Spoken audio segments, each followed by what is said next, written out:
Hello everyone, welcome to Magnet Brains. This is Vanya Narain, your IGKO, that is International GK Olympiad Educationist for grade 9th, right?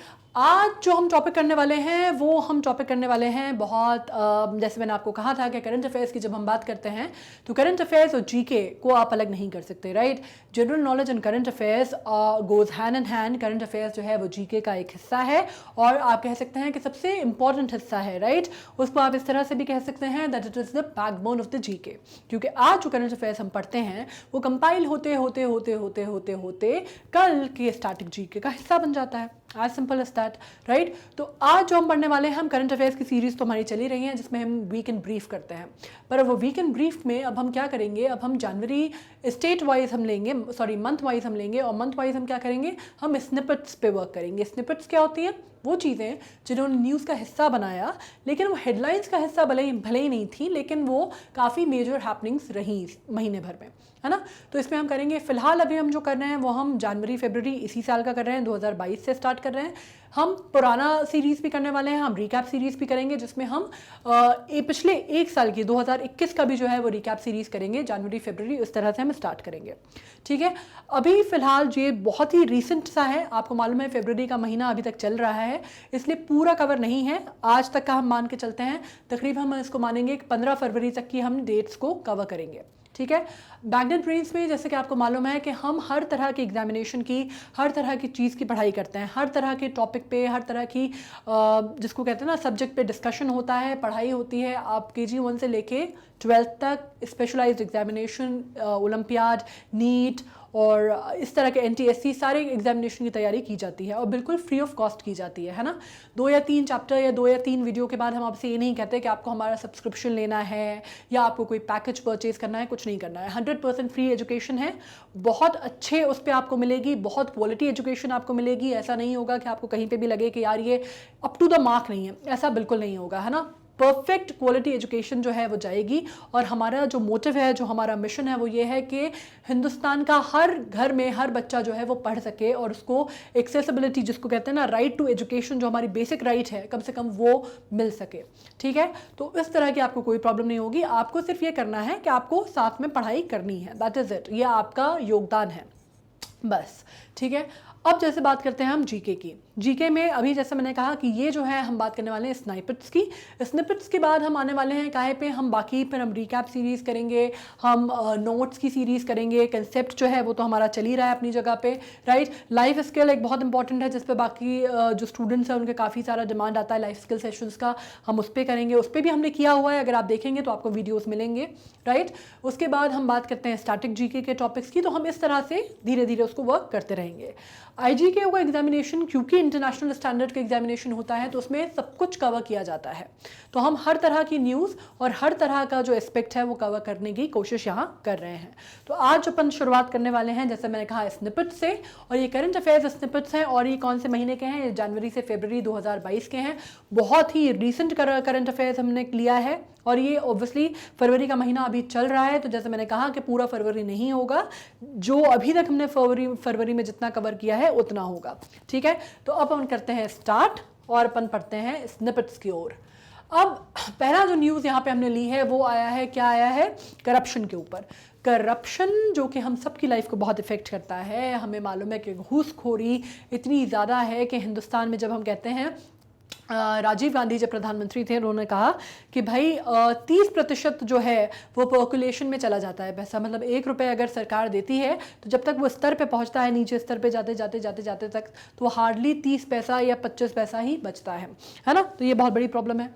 Corruption ये कोई आज की नहीं है, बहुत सालों से ये प्रॉब्लम चली आ रही है. ये इनफैक्ट जब ब्रिटिश राज था तब से ये प्रॉब्लम चली आ रही है, घूसखोरी की प्रॉब्लम. और लेकिन मैं आपको ये बता दूं, थोड़ा सा ढांढस में आपको बंधा दूं कि ये सिर्फ हिंदुस्तान में नहीं होता, ये पूरे विश्व में बहुत बड़ी प्रॉब्लम है.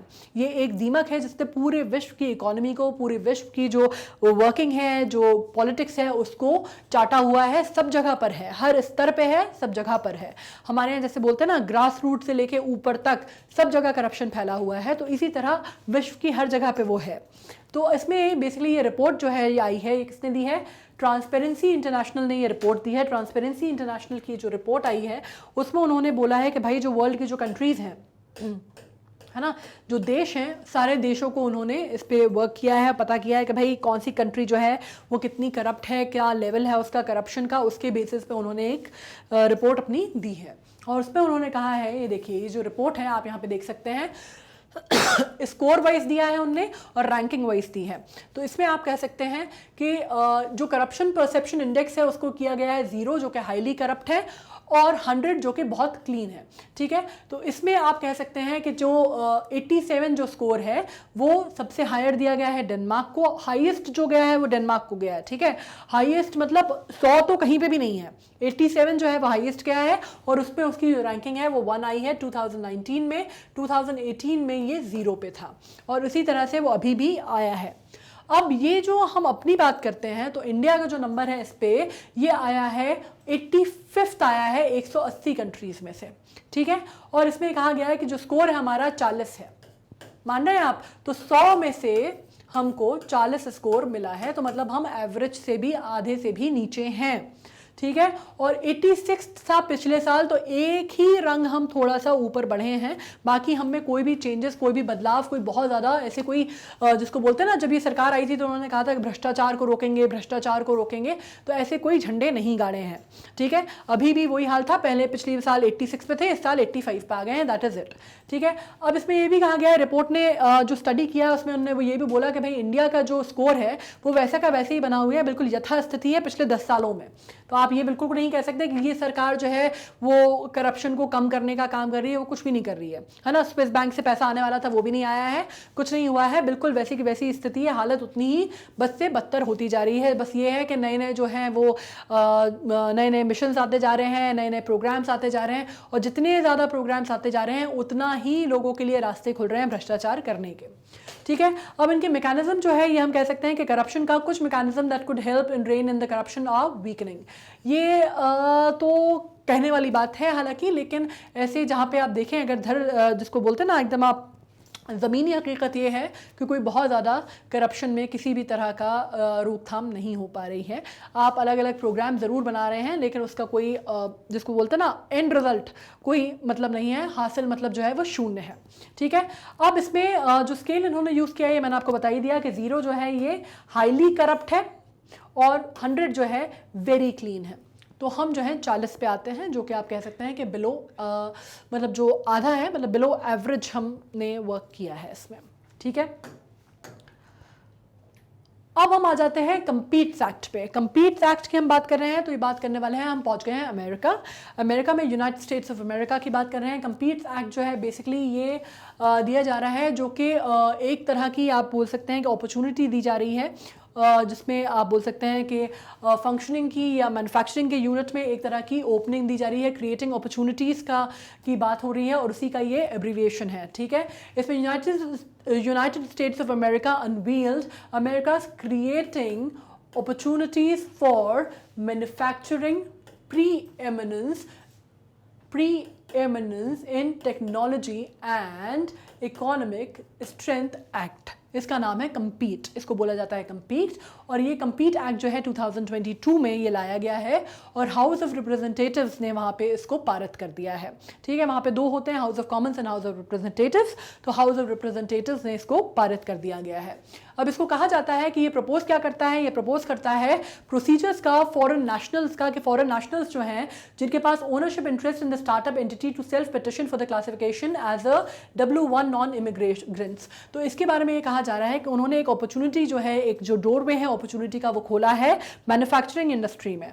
और इसका फ़ायदा ये कहा जा रहा है कि इंडियंस के लिए इसका बहुत फ़ायदा होगा, क्योंकि इंडियन नेशनल्स बहुत हैं अमेरिका में, और जैसे आपको मालूम है कि इंडियंस की बहुत बोलबाला भी है वहाँ पे। जब हम बात करते हैं IT सेक्टर्स की, या हम बात करते हैं उनके जो टॉप क्रीम लेयर उनमें मानी जाती है उसमें, तो ये कहा गया है कि इसके लिए अपॉर्चुनिटीज़, इससे जो कम्पीट एक्ट जो पारित किया गया है 2022 में हाउस ऑफ रिप्रेजेंटेटिव्स द्वारा, इससे अपॉर्चुनिटीज़ ओपन होंगी साउथ एशियंस के लिए, स्पेशली इंडियंस के लिए ज़्यादा अपॉर्चुनिटीज़ होंगी अपना टैलेंट जो है वो अपना शोकेस करने के लिए, और स्किल्ड वर्कर्स के लिए भी ज़्यादा अपॉर्चुनिटीज़ होंगी ताकि वो अपना जो योगदान है, जो अपना काम है वो कर सकें, क्या में मैन्युफैक्चरिंग इंडस्ट्री में, IT सेक्टर्स में, और इकोनॉमिक जो स्ट्रैटेजिक सेक्टर्स हैं उसमें, ठीक है।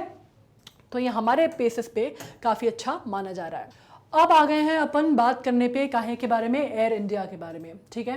So we are going to talk about Air India. Air India का जो इतिहास है वो बहुत ही स्वर्णिम है, बहुत ही सुनहरा इतिहास है। जब आप इसके बारे में बात करते हैं, अभी जब ये मर्जर हुआ है, मर्जर नहीं सॉरी टेक ओवर किया है, अभी टाटा ग्रुप ने इसको टेक ओवर किया है, और बहुत सारी बातें और बहुत सारे तथ्य जो हैं वो निकल के सामने आए, बड़ी रोचक कहानियाँ सामने आई, और ये पता चलता है कि वापस ये बात हुई कि बैक टू स्क्वायर वन, जो चक्का है ना समय का, वो वापस घूम गया। क्यों घूम गया, क्यों कही गई ये बात? क्योंकि एयर इंडिया की जो शुरुआत थी वो किसने की थी? वो की थी टाटा एयरलाइंस के तौर पे हुई थी। टाटा जो कि बहुत बड़ा उद्योग की जगत में बहुत बड़ा नाम है, उन्होंने इसकी शुरुआत की थी। और शुरुआत करने वाले कौन थे? उसके बहुत ही जो उसके चेयरमैन हैं, जो बहुत ही विशनरी चेयरमैन उसके माने जाते हैं, JRD टाटा, उन्होंने इसकी एयरलाइंस की शुरुआत की थी 1932 में, ठीक है। और वो पहले पायलट भी थे। इनफैक्ट उन्होंने शुरुआत की थी वो तो ठीक है, वो पहली बार उन्होंने ही जो प्लेन है वो उड़ाया था, और वो बड़ी फेमस फ्लाइट उनकी मानी जाती है। और आप कहेंगे कि उनका फर्स्ट जो पायलट का लाइसेंस है ना, वो भी नंबर 1 है। आपको मालूम है ये बात? आपको शायद नहीं पता होगी कि JRD टाटा को पहला कमर्शियल पायलट का लाइसेंस मिला था, जिसका जो नंबर था वो नंबर 1 था। और उन्होंने ये फ्लाइट ली थी कराची से होते हुए वो गए थे बॉम्बे से होते हुए वो एक्सटेंड हुई थी मद्रास तक। और ये फ्लाइट बहुत ही ऐतिहासिक फ्लाइट मानी जाती है। बहुत इसका जब एविएशन सेक्टर की जब हम बात करते हैं, हिंदुस्तान के एविएशन सेक्टर में, तो बहुत ही बड़ा जो योगदान माना जाता है, और बहुत बड़े ऐतिहासिक और एक बेंचमार्क माना जाता है इसको। अब हुआ क्या था कि टाटा एयरलाइंस ने इसको स्टार्ट किया, JRD टाटा की बहुत ही, जिसको ड्रीम प्रोजेक्ट इसको कहा जाता था। और JRD टाटा ने, जिनका नाम था जहांगीर रतन भाई दादा भाई टाटा, जो कि बहुत मैंने कहा कि बहुत बड़े विजनरी थे। आज टाटा ग्रुप हम जानते हैं रतन टाटा के नाम से, लेकिन उसकी स्टार्टिंग जो थी JRD टाटा ने, जमशेदजी टाटा, फिर JRD टाटा, ये बहुत बड़े नाम थे। उनको भारत रत्न से भी सम्मानित किया गया। उसमें इन्होंने स्टार्ट किया वर्ल्ड वॉर के बाद एयर इंडिया को क्या किया गया? पब्लिक लिमिटेड कंपनी में तब्दील कर दिया गया। और 1953 में, शायद 1953 में इनसे ले ली गई वो कंपनी, और गवर्नमेंट ने उसको ओवरटेक किया। और एयर इंडिया जो था उसका नाम पहले ही पड़ गया था। वर्ल्ड वॉर की बात हम जब कर रहे हैं, उस टाइम पर उसका नाम जो था एयर इंडिया पड़ गया था, टाटा एयरलाइन से ले लिया गया। लेकिन ये बोला गया कि 1977 तक चेयरमैन जो है उसके JRD टाटा रहेंगे। उनकी नियुक्ति जो है वो चेयरमैन के तौर पे कर दी गई। खैर बाद में बातें अलग हुई, चीज़ें बदलती गईं, उसके बाद सब अलग हो गया। As you know the rest is history. पर 2007 में इंडियन एयरलाइंस और इंडियन एयर इंडिया को मर्ज कर दिया गया, और एक ही उस पर ला दिया गया, एक ही प्लेटफॉर्म पे ला दिया गया। अब हम बात कर रहे हैं उसी एयर इंडिया को, और अब जाके बाद में फिर अब इतिहास का चक्का जो है, जिसको समय का चक्का है, वो गोल घुमा है, और अब फाइनली फिर से टाटा के पास चली गई है एयर इंडिया की कमान, ठीक है। तो Air India strategic disinvestment transaction has been completed as it is formally becomes a part of the Tata group its founder, ठीक है। तो ये आपको पूरा इतिहास समझ में आ गया कि अब फाइनली जो स्ट्रैटेजिक डिसइन्वेस्टमेंट का जो ट्रांजैक्शन था वो पूरी तरह कंप्लीट हो गया है, और अब वापस फॉर्मल उसमें एयर इंडिया जो है वापस हाथ में चली गई है। उसकी कमान जो हाथ में चली गई है वो टाटा ग्रुप के हाथ में चली गई है, जो कि उसके फाउंडर भी थे, ठीक है। Strategic disinvestment refers to the sale of substantial portion of the government shareholding of the central public sector enterprise of up to 50% or such higher percentage along with transfer of management control. इसका मतलब क्या है, ये यहाँ पे समझाया गया है। strategic disinvestment का मतलब क्या होता है? strategic disinvestment रेफर करता है जब सेल की जाती है substantial portion का, substantial portion जो गवर्नमेंट की अंडरटेकिंग का होता है, जो गवर्नमेंट शेयर होल्डिंग का होता है, सेंट्रल पब्लिक सेक्टर का, जब उसकी जो एंटरप्राइज होती है, CPSC बोलते हैं उसको, उसका जब 50% जो होल्डिंग रहती है वो गवर्नमेंट के पास रहती है, जब उसको बेचा जाता है, वो जो शेयर है जब उसको दिया जाता है, और उसकी जो मैनेजमेंट है उसका कंट्रोल भी दे दिया जाता है, तो अब हम उसको बोलते हैं स्ट्रैटेजिक डिसइन्वेस्टमेंट, ठीक है। तो ये जो है स्ट्रैटेजिक डिसइन्वेस्टमेंट जो है वो कंप्लीट हो गया है ट्रांजैक्शन, और अब फाइनली हर तरह से टाटा ग्रुप पे नियंत्रण हो गया है, टाटा ग्रुप का नियंत्रण हो गया है एयर इंडिया के ऊपर, ठीक है, मैनेजमेंट के तौर पे भी और प्रोप्राइटरी तौर पे भी। नेक्स्ट न्यूज़ पीस जो है, हम आ जाते हैं काहे पे, we are talking about conditional market authorisation. Conditional market authorisation जिसको CMA कहा जाता है, ये बेसिकली एक तरह का आप कह सकते हैं एक बहुत ही प्रैक्टिकल टैक्टिकल टूल है, जिसके थ्रू आपकी जो मेडिसिनल नीड्स हैं, जो भी मेडिसिन की फील्ड में, जो भी क्षेत्र में जो नीड है, वो की एक्सपीडिएट की जाती हैं to meet the unmet needs, ठीक है। अनमेट जो नीड्स थी हेल्थ केयर सेक्टर में, उसको एक्सपीडिएट करके जो टूल्स हैं जिसके थ्रू इसको हम कवर कर सकते हैं, उसमें में एक ये प्रोग्राम है जिसको कंडीशनल मार्केट ऑथराइजेशन कहा जाता है। तो drug control general of India has granted conditioned market authorization of Covaxin and Covishield vaccines for the country's adult population. CMA is a new category of market authorization that has emerged during the कोविड-19। ठीक है, जैसा मैंने आपसे कहा कि ये जो CMA प्रोग्राम है ये स्पेशली लॉन्च किया गया है कोविड-19 में, क्योंकि बहुत सारे लोग ऐसे थे जिनको टाइमली हेल्थ केयर या जो वैक्सीनेशन है या ट्रीटमेंट है वो नहीं पहुंच पाया था। तो ये basically it's a very pragmatic tool that has been brought during the कोविड-19। गवर्नमेंट ऑफ इंडिया के द्वारा drug control general of India ने इसकी शुरुआत की थी। और ये किस वजह से किया गया है? ऑथराइजेशन किया गई है 2 वैक्सीन्स की, जो कि कोवैक्सिन और कोविशील्ड है। इसमें स्पुतनिक आप देखेंगे कि जो रशियन बेस्ड जो वैक्सीन थी उसको कवर नहीं किया गया है। ये बात हो रही है कोवैक्सिन की एंड कोविशील्ड की, जिसको इंडिया की जो एडल्ट पॉपुलेशन है उन तक पहुंचाने की बात की गई है। ठीक है, इसके अलावा it approves medicine that addresses unmet medical needs of patient on the basis of less comprehensive data than normally required. ठीक है, ये तो आप समझ ही गए कि ये जो अनमेट मेडिकल नीड्स थी उनको कहीं ना कहीं उनकी पूर्ति करने के लिए या उनको बैलेंस आउट करने के लिए ये प्रोग्राम स्थापित किया गया है। These vaccines will be available for private hospitals and private clinics to procure against required documentation and payment. अब ये कहा गया है कि बीच में जब आपने देखा होगा कि जब कोवैक्सिन और कोविशील्ड पहले तो लग रही थी, लेकिन बीच में जब बहुत ज़्यादा वेव आई थी, सेकेंड वेव आई थी, तो उस टाइम पे कर दिया गया था कि RT-PCR के जो टेस्ट हैं वो और जो ये वैक्सीन्स हैं उनको रेगुलेट कर दिया था गवर्नमेंट ने कि ये प्राइवेट उसमें लैब्स में या प्राइवेट हॉस्पिटल्स में नहीं होंगे, या काफ़ी हद तक उसको कंट्रोल किया गया था, क्योंकि ये देखा गया कि बहुत ज़्यादा ब्लैक मार्केटिंग होने लगी थी। जैसे कि आपने देखा कि उस टाइम पे जब सेकेंड वेव आई थी तो रेमडेसिविर जो इंजेक्शन था, जो कि मेन बहुत ही लाइफ सेविंग इंजेक्शन माना जा रहा था, या आप बात करते हैं टोसी जो इंजेक्शन था काफ़ी एक्सपेंसिव था, वो भी लाइफ सेविंग ड्रग माना जा रहा था, लाइफ सेविंग इंजेक्शन माना जा रहा था। इनकी जो प्राइजेस थी इतनी ज़्यादा शूट कर गई थी कि बिल्कुल लोगों ने इसको 5-5, 10-10 गुना ज़्यादा प्राइस में ख़रीदा है।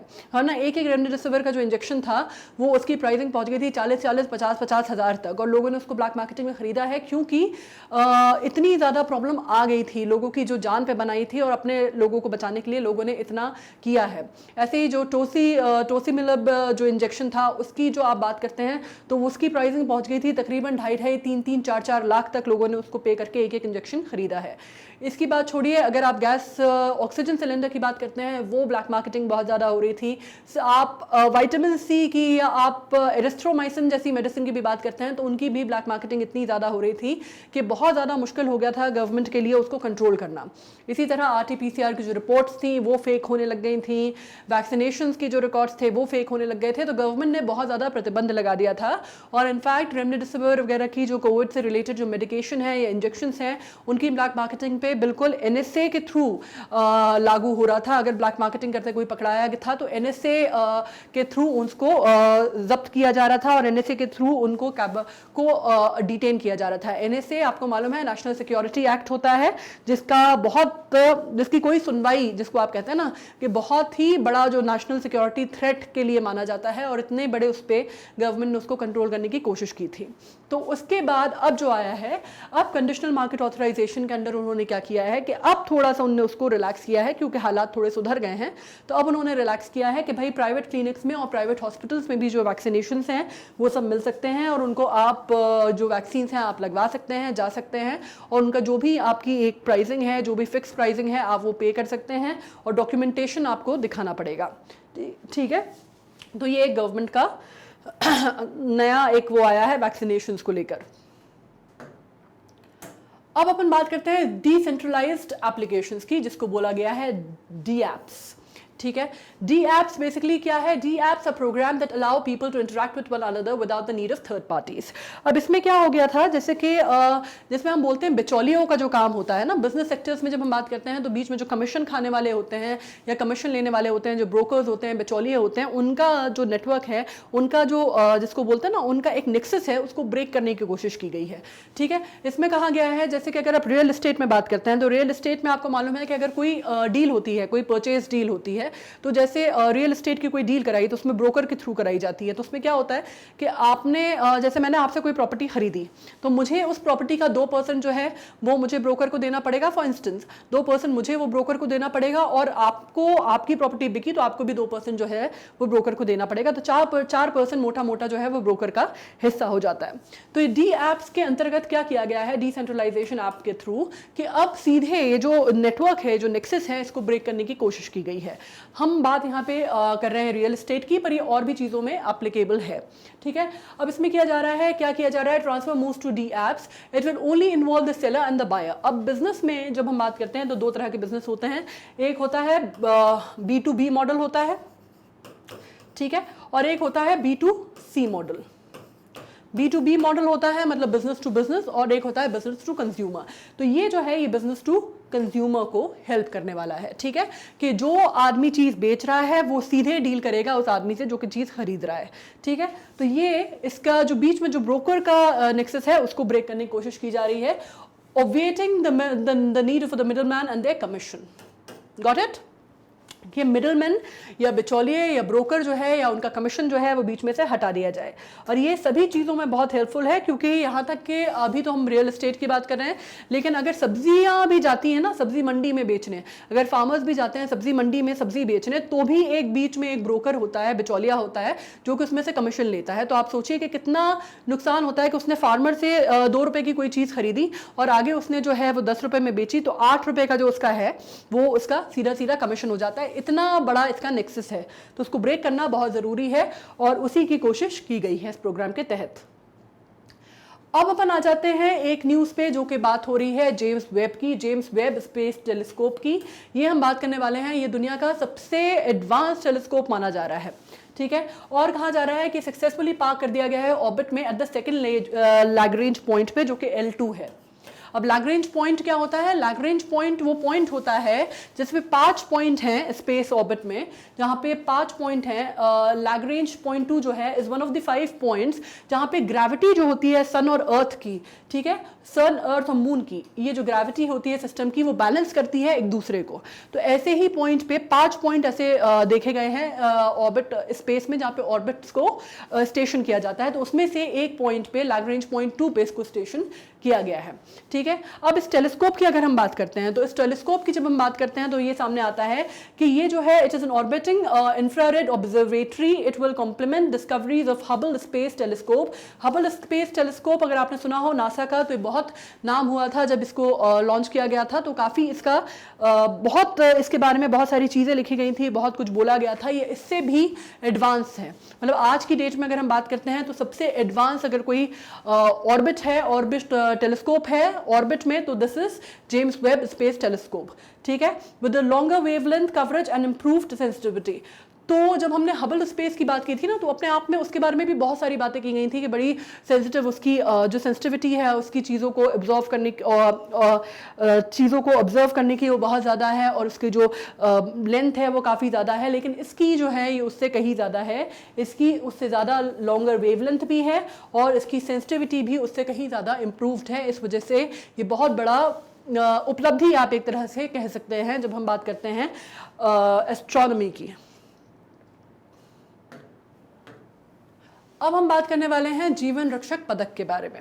जीवन रक्षक पदक, रक्षा पदक, जैसे कि आप नाम से समझ पा रहे हैं कि ये हम बात करने वाले हैं लाइफ सेविंग मेडल्स के लिए, जो कि दी जाती हैं उन लोगों को, सिविलियंस को दी जाती हैं किसी के प्राणों की रक्षा करने के लिए। ठीक है, इसको जो प्रेसिडेंट हैं हमारे रामनाथ कोविंद जी, उन्होंने इसके बारे में कहा है, उन्होंने अप्रूव किया है इसका कॉन्फर्मेंट।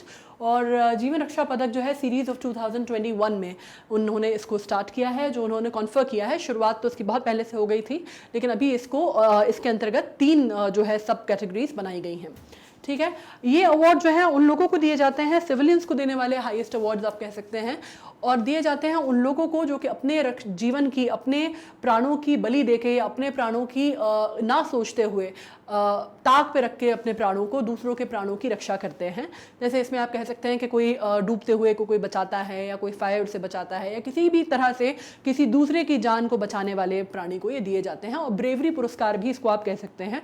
इसको आप कह सकते हैं कि किसी की ब्रेवरी को, या किसी की जिसको आप कहते हैं ना कि जो सेल्फलेसनेस की भावना है, उसको ये प्रोत्साहित करने के लिए दिए जाते हैं, उसको एक्युलेट करने के लिए दिए जाते हैं, और ये प्रोत्साहना के तौर पे भी दिए जाते हैं कि जो दो और लोग हैं वो प्रोत्साहित हों, वो ये समझें कि हमें अपने जीवन की ना सोचते हुए कई बार दूसरों के जीवन की रक्षा भी करनी चाहिए। ठीक है, तो उसके लिए ये दिए जाते हैं। Meritorious act of human nature and saving the life of a person. ठीक है, ये अवार्ड जो है 3 कैटेगरीज में दिए जाते हैं। पहली होता है सर्वोत्तम जीवन रक्षा पदक, दूसरा होता है उत्तम जीवन रक्षा पदक, और तीसरा होता है जीवन रक्षा पदक। ठीक है, सर्वोत्तम जीवन रक्षा पदक ये अभी जिनको दिया गया था वो पॉस्टमसली दिया गया था, उनका मतलब उनका निधन हो गया था, उसके बाद दिया गया था। और जैसे आपको मालूम है ये एक तरह से शौर्य पदक भी आप कह सकते हैं, जो कि सिविलियंस को दिए जाते हैं, है ना। शौर्य पदक जब हम डिफेंस सर्विसेज की बात करते हैं तो आपको मालूम है परमवीर चक्र होते हैं, महावीर चक्र होते हैं, वीर चक्र होते हैं ना, वो दिए जाते हैं डिफेंस पर्सनल्स को। ये दिए जाते हैं सिविलियंस को जिन्होंने बहुत ही उत्कृष्ट काम किया है दूसरों की रक्षा करने का। ठीक है, ये आ गया आपको समझ में। अब अपन बढ़ते हैं आगे न्यूज़ पे। अपन बात करने वाले हैं India's women freedom fighter, book on India's women freedom, book on India's women unsung heroes of freedom struggle released as a part of Azadi ka Amrit Mahotsav. आपको जैसे मालूम है आज़ादी का अमृत महोत्सव चल रहा है, 75 वर्ष जो है हमारी आज़ादी के पूरे होने वाले हैं, और ये जो साल है ये उसको हम आज़ादी का अमृत महोत्सव के नाम से जान रहे हैं। जो बजट आया है वो भी अमृतकाल बजट आया था, और इसी को इस साल आज़ादी का अमृत महोत्सव कहा गया है। तो इस उपलक्ष्य में एक बुक जो है, जो कि विमेन फ्रीडम स्ट्रगल फाइटर्स जो थे, फ्रीडम फाइटर्स जो थी, जो कि अनसंग हीरोज मानी जाती हैं, उनके ऊपर रिलीज की गई। उसमें और भी बहुत सारे नाम हैं, हम बात करने वाले हैं की वुमेन लीडर्स हाईलाइटेड जो हैं। एक तो रानी अबक्का है उसमें। ठीक है, रानी अबक्का जो है वो क्वीन ऑफ उलाल है। Karnataka fought and defeated Portuguese in the 16th century. Rani Abbakka जो थी वो चौटा डायनेस्टी की थी, चौटा डायनेस्टी को बिलोंग करती थी, पहली क्वीन थी उस रेन की। और उसके अलावा ये 1530 के आसपास इनका रेन था, और इन्होंने पोर्चुगीज़ के अगेंस्ट अपना जो साम्राज्य था उसकी रक्षा की थी और पोर्चुगीज़ को डिफीट किया था, और इस वजह से इनको बहुत उत्कृष्ट इनका स्थान माना जाता है, बहुत फेमस रानी मानी जाती हैं। ठीक है, कर्नाटक की। इसके बाद हम बात करते हैं वेलू नचियार की। वेलू नचियार जो थी ये भी अगेन क्वीन थी शिवगंगा की, और ये पहली क्वीन थी, ये पहली ऐसी रानी थी जिन्होंने, इनका जो कार्यकाल था वो काफ़ी कम था, जो इनका जो टाइम था, जो टेन्योर था जो रेन का, वो काफ़ी कम माना जाता है। लेकिन उसके बावजूद इन्होंने पहली ऐसी महारानी थी जिन्होंने ब्रिटिश राज के अगेंस्ट, जिन्होंने जो कंपनी थी पहले, है ना, बाद में तो वो कंपनी जो थी वो बंद हो जाती है, जो कि 1957 की जो म्यूटनी होती है मंगल पांडे की, उसके बाद जो है कंपनी, आपको मालूम है कि उसके बाद फिर कंपनी की जगह दूसरी उसमें ले ली जाती है। लेकिन हम ईस्ट इंडिया कंपनी की बात कर रहे हैं, तो ईस्ट इंडिया कंपनी के अगेंस्ट लड़ाई लड़ने वाली और वेज करने वाली वॉर, वो पहली महारानी थी। ठीक है, उसके बाद हम बात करते हैं गुलाब कौर की। गुलाब कौर जो थी, abandoned the hopes of a life abroad to fight for and mobilize Indian against national Braj। अब ये गदर पार्टी से जुड़ी हुई थी गुलाब कौर। इनका जन्म पंजाब में हुआ था, एक पीजेंट फैमिली में। ये उससे जुड़ी हुई थी, गदर पार्टी जो मनीला की थी उससे जुड़ी हुई थी, और उन्होंने वहाँ पे मोबिलाइज करने का काम किया और हिंदुस्तानियों को जगाने का काम किया ब्रिटिश राज के अगेंस्ट। अब हम बात करते हैं मंतागिनी हजरा की। ये ब्रीफ फ्रीडम फाइटर थी बंगाल की। इनके बारे में कहा जाता है, इनको बंगाल बूढ़ी के नाम से भी जाना जाता है। बंगाल बूढ़ी मतलब कि the old woman of Bengal, और इनको लेडी गांधी भी कहा जाता है कई जगह पे। इन्होंने, she was a very very brave freedom fighter, और इनके साथ ये कहा गया था कि इनकी पहली थी वो जिनकी हत्या कर दी गई थी। एक पुलिस, जो इंडियन पुलिस ऑफिसर था, उसने इनकी हत्या कर दी थी पुलिस स्टेशन के बाहर ही। ठीक है, इनका इतना नाम था, इतना इनकी पॉपुलैरिटी गेन हो रही थी कि इनको, she was shot dead in front of a police station. तो इनके बारे में भी लिखा गया है। Subhadra Kumari Chauhan, one of the greatest Hindi poet, also the prominent figure in the freedom movement. इनके बारे में तो मेरे ख्याल से सबने सुना होगा। सुभद्रा कुमारी चौहान की आपने सबने पोएम पढ़ी होंगी, CBSE में इनकी पोएम्स बहुत चलती हैं। आपने हिंदी में इनकी बहुत सारी पोएम्स, कविताएं पढ़ी होंगी। और सबसे फेमस अगर आप बात करते हैं तो कोई और आपने सुनी हो ना सुनी हो, आपने खूब लड़ी मर्दानी वो तो झांसी वाली रानी है ज़रूर सुनी होगी। वो सुभद्रा कुमारी चौहान की कविता थी जिसमें उनने कहा था, किसको ग्लोरीफाई किया है उन्हें, झांसी की रानी को, महारानी लक्ष्मीबाई को। और वो कविता किस तरह से जाती है, बुंदेले हर बोलो के मुंह हमने सुनी कहानी थी, खूब लड़ी मर्दानी वो तो झांसी वाली रानी थी। और इसकी शुरुआत किस तरह से है, शुरुआत है इसकी, सिंहासन हिल उठे राजवंशों ने भ्रकटी तानी थी, बूढ़े भारत में फिर से आई नई जवानी थी, खूब लड़ी मर्दानी वो तो झांसी वाली रानी थी। ठीक है, तो ये जो है ये सुभद्रा कुमारी चौहान की कविता थी। इसके बाद हम बात करते हैं दुर्गावती देवी की, जिनकी बात की जाती है। भगत सिंह को इन्होंने सेफ पैसेज दिया था जब सॉन्डर्स मर्डर केस हुआ था, जब सॉन्डर्स की हत्या की गई थी, जो कि गलती से कर ली गई थी। स्कॉट को मारना था, सॉन्डर्स की हत्या कर दी गई थी, तब इन्होंने सेफ पैसेज दिया था। दुर्गा भाभी कहा जाता है इनको, दुर्गा भाभी के नाम से इनको पहचाना जाता है। जब हम इतिहास की बात करते हैं तो उनका बहुत बड़ा नाम आता है इंडियन फ्रीडम स्ट्रगल में, जिसमें हम बात करते हैं बहुत सारे, जब हम बात करते हैं ना, हम BK बटुकेश्वर दत्त की बात करते हैं, किशोरी लाल की बात करते हैं, भगत सिंह की बात करते हैं, राजगुरु की बात करते हैं, चंद्रशेखर आज़ाद की बात करते हैं, हम अशफाकुल्ला खां की बात करते हैं, तो उसमें एक और नाम एक महिला का आता है, वो है दुर्गा भाभी। ठीक है, इन्होंने क्या किया था, इन्होंने जब भगत सिंह को जब सॉन्डर्स मर्डर केस चल रहा था, जब राजगुरु के ऊपर और इन लोगों के ऊपर, राजगुरु के ऊपर और भगत सिंह के ऊपर, तो इनको निकलने के लिए इन्होंने जगह दी थी। साथ में ये भगत सिंह के गई थी, जिसमें आपने एक बहुत फेमस फोटोग्राफ अपने भगत सिंह की देखी होगी, जब उन्होंने अपना जो केश है वो दे दिए थे, और उन्होंने एज एन इंग्लिशमैन, उनकी एक फोटोग्राफ है जो बहुत फेमस है, जिसमें वो हैट लगाए हुए हैं, इंग्लिश हैट, और उसमें जब ये जाते हैं तो फ्लड करने में उन्होंने इनकी बहुत मदद की थी, और दुर्गा भाभी के साथ, और उनकी एक बच्चा था हाथ में, जिनके साथ ये फ्लड करते हैं।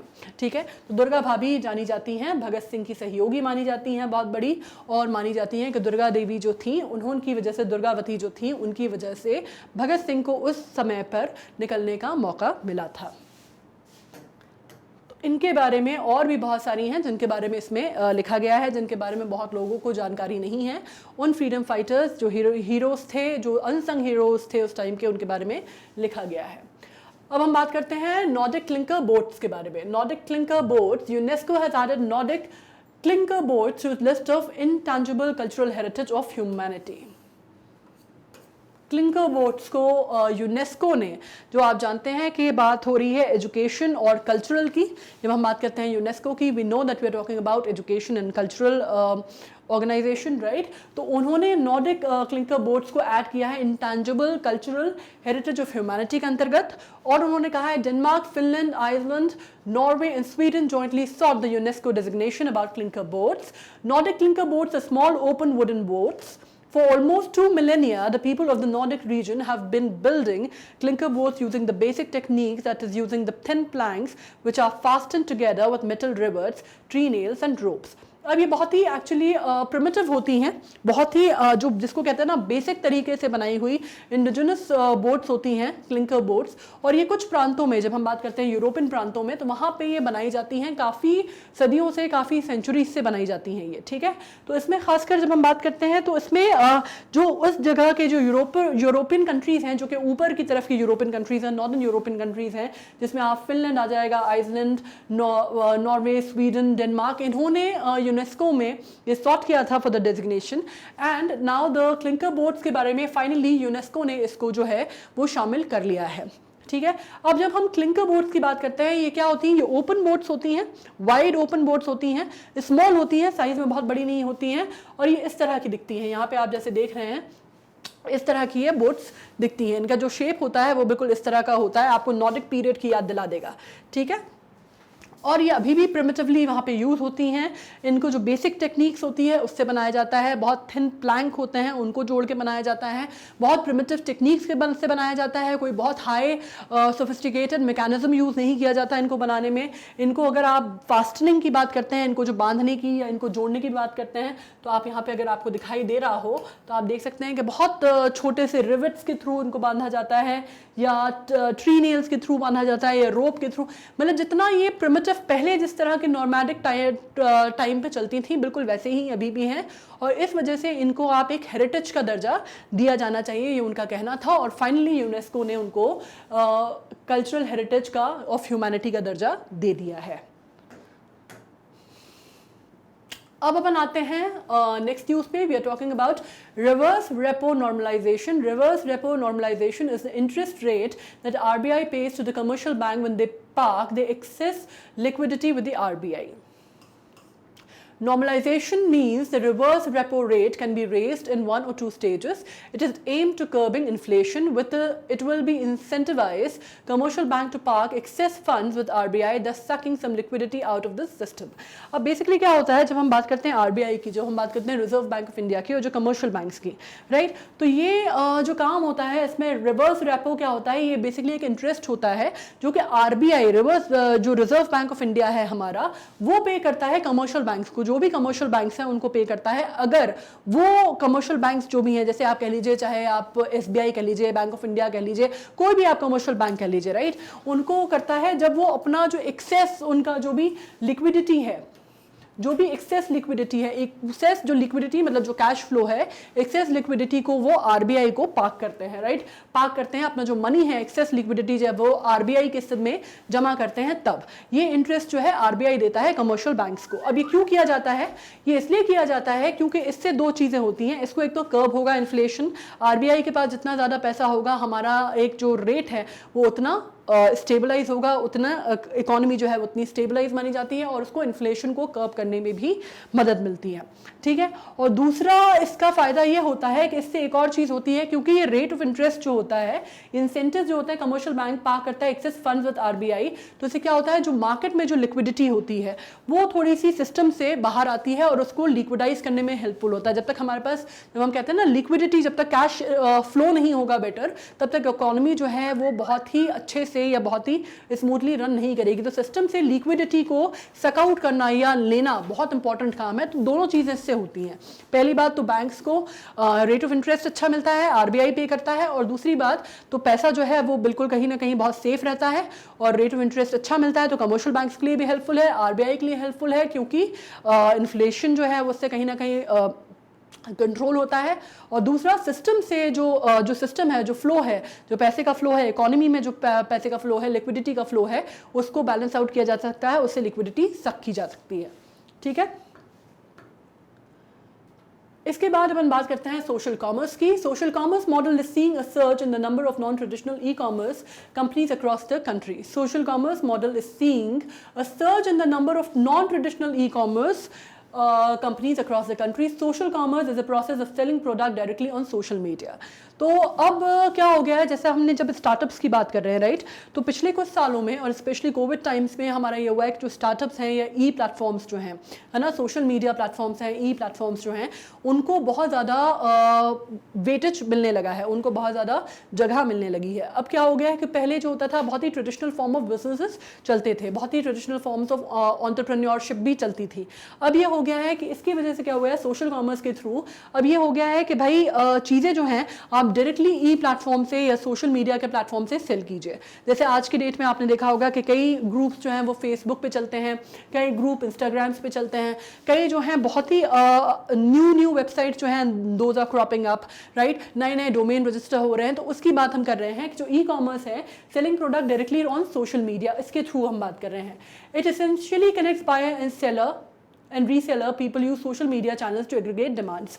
अब इसमें क्या हो रहा है कि आपने देखा होगा कि रीसेलर का मार्केट बहुत ज़्यादा डेवलप हो गया है।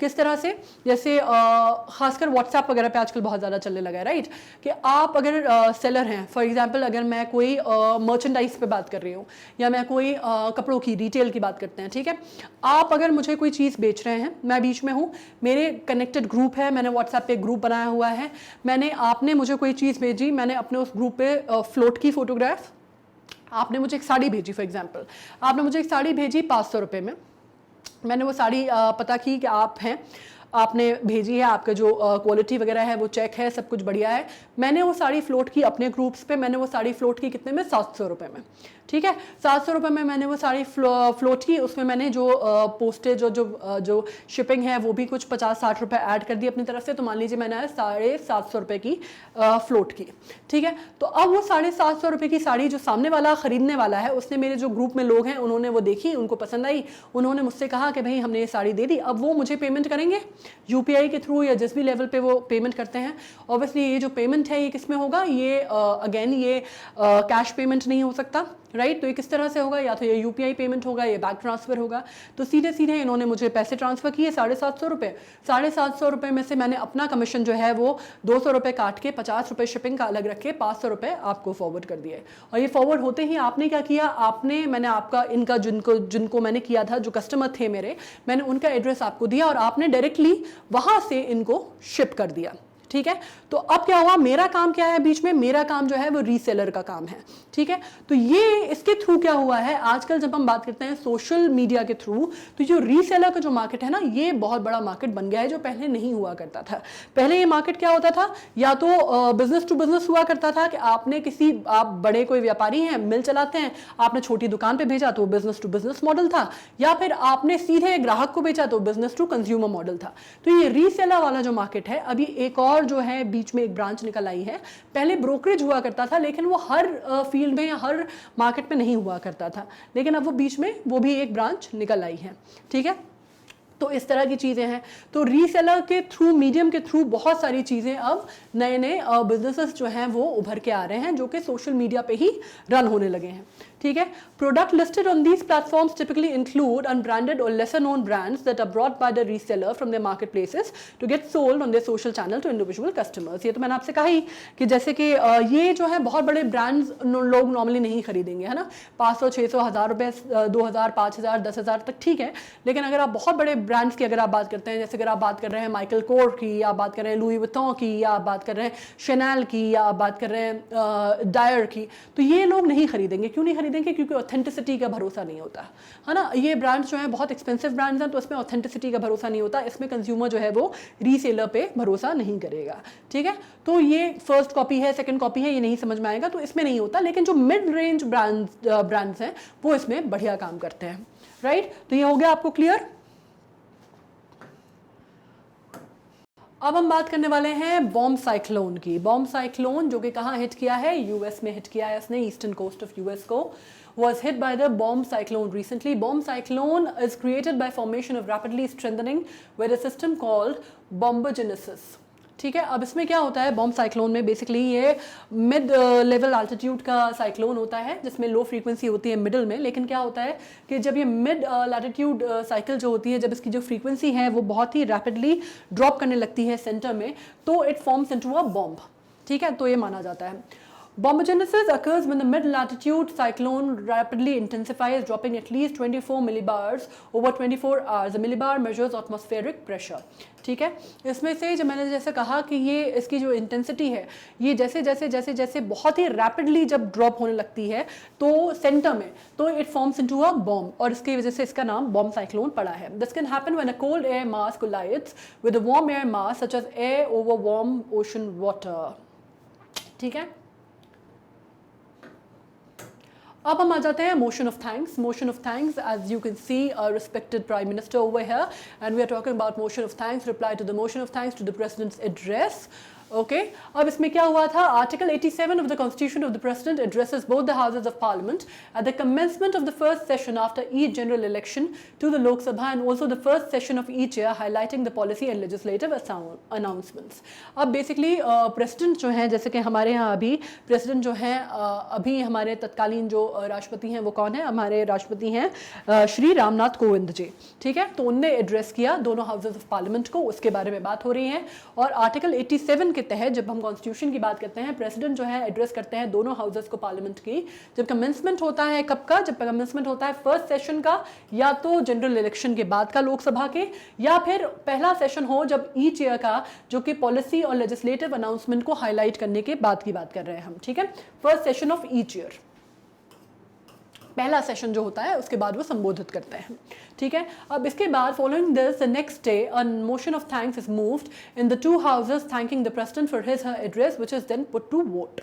उसके बाद नेक्स्ट डे, जब आज प्रेसिडेंशियल स्पीच हो गई, प्रेसिडेंट ने आज बोल दिया, आज उनका संबोधन जो था वो ख़त्म हो गया।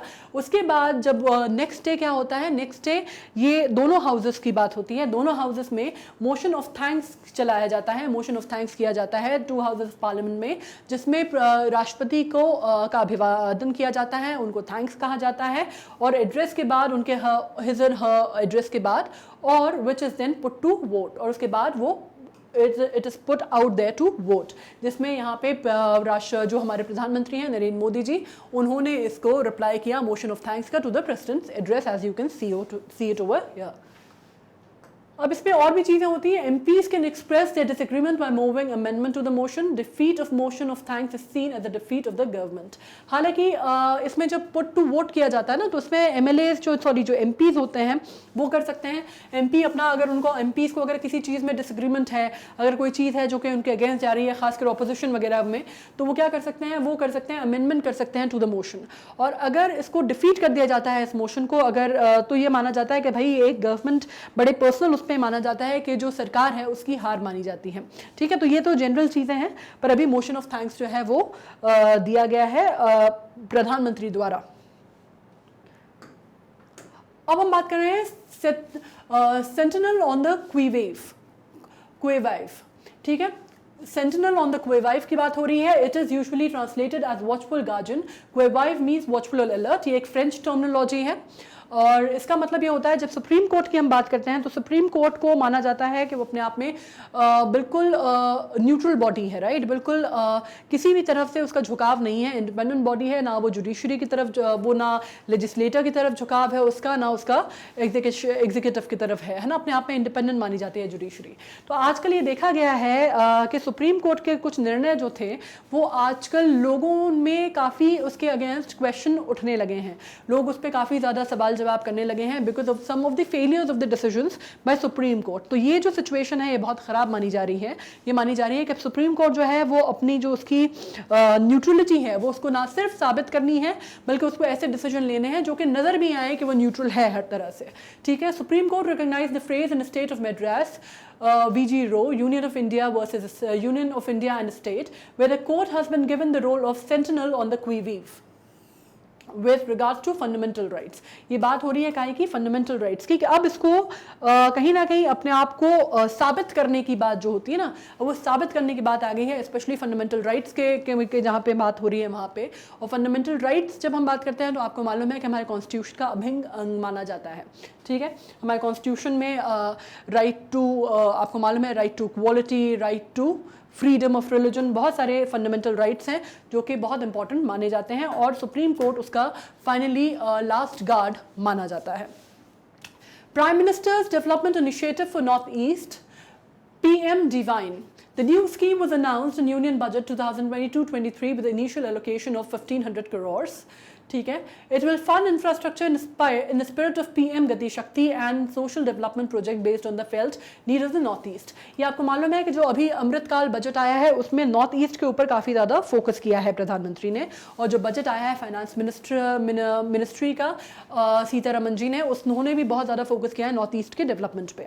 अब इसकी 2-3 वजह देखी जा रही है। पहली बात तो ये है कि नॉर्थ ईस्ट को इंक्लूसिव फील कराने की बात हो रही है, कि नॉर्थ ईस्ट को जो हमारे जो कंट्री में नॉर्थ ईस्ट कंट्री का हिस्सा होते हुए भी ये कहा जाता है कि हमारे इंडिया का इंटीग्रल पार्ट है, लेकिन कहीं ना कहीं वहाँ के जो निवासी हैं, वहाँ के जो सिटीजन्स हैं, वो अपने आप को थोड़ा सा जिसको आप कहते हैं ना लेफ्ट आउट फील करते हैं।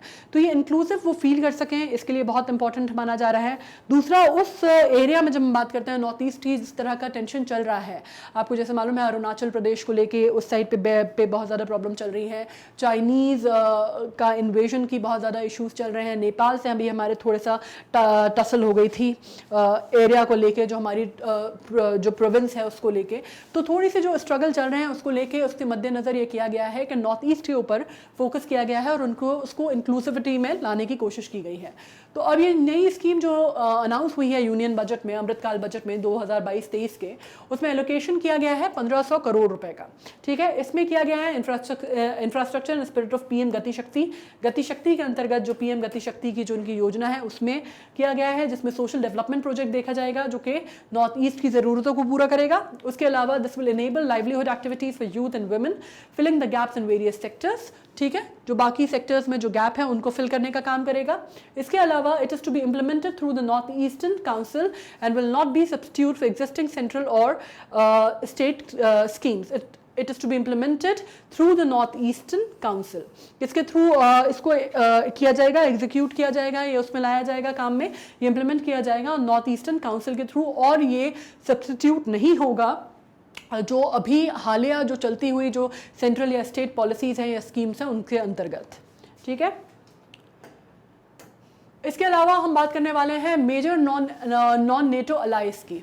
मेजर नॉन नेटो अलाइज, जिसको MNNA भी बोला गया है यहाँ पे, UN has designated Qatar MNNA, मतलब मेजर नॉन नेटो अलाइज। अब नॉन नेटो अलाइज जब हम बात करते हैं नेटो की, तो आपको मालूम है we are talking about what, we are talking about military, जो मिलिट्री क्या बोलेंगे हम, मिलिट्री संगठन बोलेंगे हम इसको, जिसमें नॉन अटलांटिक जो मिलिट्री नॉन अटलांटिक जो ट्रीटी है उसके लिए बोला जाता है। ये तो आपको मालूम है, एक तरह की ट्रीटी है, मिलिट्री ट्रीटी है, जो कि की गई है तकरीबन 30 कंट्रीज़ के बीच में। ठीक है, तो उसमें मेजर नॉन नेटो अलाय की बात कर रहे हैं। US ने कतर को डेजिग्नेट किया है एज MNNA। और अबाउट MNNA की बात करते हैं, nation with MNNA designation are eligible to among other things host US war reserve stock piles of material inside their countries. तो बेसिकली अब ये बोला है कि भाई जो MNNA होते हैं वो क्या होते हैं, तो नेशन जो MNNA डेजिग्नेशन जिनके पास होता है वो एलिजिबल होते हैं काहे के लिए कि वो अमंग अदर थिंग्स, बाकी चीज़ें भी हैं उसके अलावा, वो US war reserve stock pile कर सकते हैं अपनी कंट्री की जुरिडिक्शन के अंदर। ठीक है, वो किया गया है। While MNNA status provide military and economic privileges, that does not entail any security commitment to the designated country। अब इसमें देखा जाए तो US के लिए तो फायदेमंद है ये, क्योंकि उन्होंने कहा है कि भाई MNNA स्टेटस की वजह से क्या होता है, मिलिट्री और इकोनॉमिक प्रिविलेजेस तो उनको मिल जाएंगी, लेकिन किसी भी तरह का आप ये कह सकते हैं कि कोई सिक्योरिटी कमिटमेंट डेजिग्नेटेड नहीं होता उनके लिए। ठीक है, वो अपनी जो सप्लाईज हैं US की जो वॉर रिजर्व स्टॉक पाइल से मटीरियल्स हैं वो तो वो रख सकते हैं अपनी कंट्री के अंदर, लेकिन और उनको मिलिट्री की भी थोड़ी बहुत जो प्रिविलेजेस हैं वो मिल जाएंगी, इकोनॉमिक प्रिविलेजेस हैं जो US के तहत वो मिल जाएंगी, लेकिन वो कोई सिक्योरिटी कमिटमेंट कमांड नहीं करता डेजिग्नेटेड कंट्री के थ्रू। इंडिया जो है वो MNNA नहीं है US की। However, in 2018, India was elevated to strategic trade authorization tier 1 status, which allows India to receive license-free access to the wide range of military and dual-use technologies। हम उनकी MNNA के अंदर नहीं आते हैं US की, लेकिन 2018 में हमें आप कह सकते हैं कि एक तरह से स्ट्रैटेजिक ट्रेड ऑथराइजेशन जिसको बोलते हैं STA का tier 1 स्टेटस हमें मिल गया था, जो कि हमें अलाउ करता है, काहे के लिए हमें अलाउ करता है कि हम उनके यहाँ से लाइसेंस फ्री एक्सेस हो सकता है हमें wide range of military and dual use technologies जो है हम उनको वो हासिल कर सकते हैं, ले सकते हैं। अब हम बात करने वाले हैं यूनाइटेड नेशन सिक्योरिटी काउंसिल, जिसको सबसे इंपॉर्टेंट माना जाता है, जिसके ऊपर बहुत वाद विवाद बहुत सारी चीज़ें होती हैं, UNSC। ठीक है, UNSC जो है ये बहुत इंपॉर्टेंट माना जाता है, बहुत कम कंट्रीज़ जो हैं वो UNSC का हिस्सा होती हैं, और ये बहुत ही प्रेस्टीजियस माना जाता है और बहुत ही इंपॉर्टेंट माना जाता है मिलिट्री की जब हम बात करते हैं, डिफेंस की जब हम बात करते हैं, उसके मद्देनज़र रखते हुए। India and Russia agreed to deepen cooperation at UNSC. UNSC is one of the 6 principal organs of the United Nations and one of the very key and primary ones. ठीक है? It has been given a primary responsibility of maintaining international peace and security. Under UN Charter, all member states are obligated to comply with the Council decisions. ठीक है, अब जैसे कि आपको एक और चीज़ मालूम होगी, जब हम बात करते हैं UNSC की, जब हम बात करते हैं तो आपको मालूम होगा कि इसमें 15 मेंबर्स हैं, राइट। इसमें से 5 जो हैं वो परमानेंट मेंबर्स हैं, जिसमें से चाइना खासकर, जब इंडिया जो है जो अनपरमानेंट मतलब इंडिया की जो उसमें आने नहीं दे रहा है हमें, जो 5 परमानेंट मेंबर्स हैं उसमें बार बार जो है वो चाइना बहुत ज़्यादा स्ट्रांगली विरोध करता है हमारा इनकल्केशन का, काहे में कि हम परमानेंट मेंबर किसी तरह से UNSC के ना बन जाए। ठीक है, और इसके ऊपर कई सालों से, कई दशकों से शायद ये विवाद चलता हुआ आ रहा है और अभी भी इस पर कुछ नहीं हो पाया है। तो हम इसके मेंबर तो हैं, पर हम इसके परमानेंट मेंबर नहीं हैं। टोटल 15 मेंबर्स होते हैं, 5 जो है वो परमानेंट मेंबर्स हैं, हम अभी भी उसके अंदर नहीं आते। अब हम बात करते हैं India raises incorrect depiction of countries map with WHO, world health organisation की हम बात कर रहे हैं। ये जो साहब आपको यहाँ पे दिख रहे हैं, ये डायरेक्टर जनरल हैं WHO के, डॉक्टर टेड्रोस। इनको आपने बहुत देखा होगा, अभी जब कोविड की हम बात कर रहे थे तो काफ़ी सारे जो हैं टेलीकास्ट जो थे वो उनको फोकस करते हुए आते थे, काफ़ी सारे न्यूज़ पीस आते थे, लोग कह रहे थे कि डॉक्टर टेड्रोस जो हैं वो सिर्फ लोगों को डराने का और बरगलाने का काम कर रहे हैं, पर ऐसा नहीं है। वो डायरेक्टर जनरल थे, उनको बहुत ज़्यादा पहचान समझ है कोविड-19 की, और वो उसके इम्प्लीकेशंस जानते थे, वो उसके आउटकम्स जानते थे, और इस वजह से वो लोगों को एहतियात से रहने की मशवरा दे रहे थे और वो लोगों को बोल रहे थे that you should actually take care because prevention is better than cure, ये उनका मानना था। लेकिन खैर उनके ऊपर काफ़ी सारी चर्चा इस पर हुई है। अब ऑन वर्ल्ड हेल्थ ऑर्गेनाइजेशंस कोविड-19 dashboard Jammu and Kashmir has been shown as a part of China and Pakistan.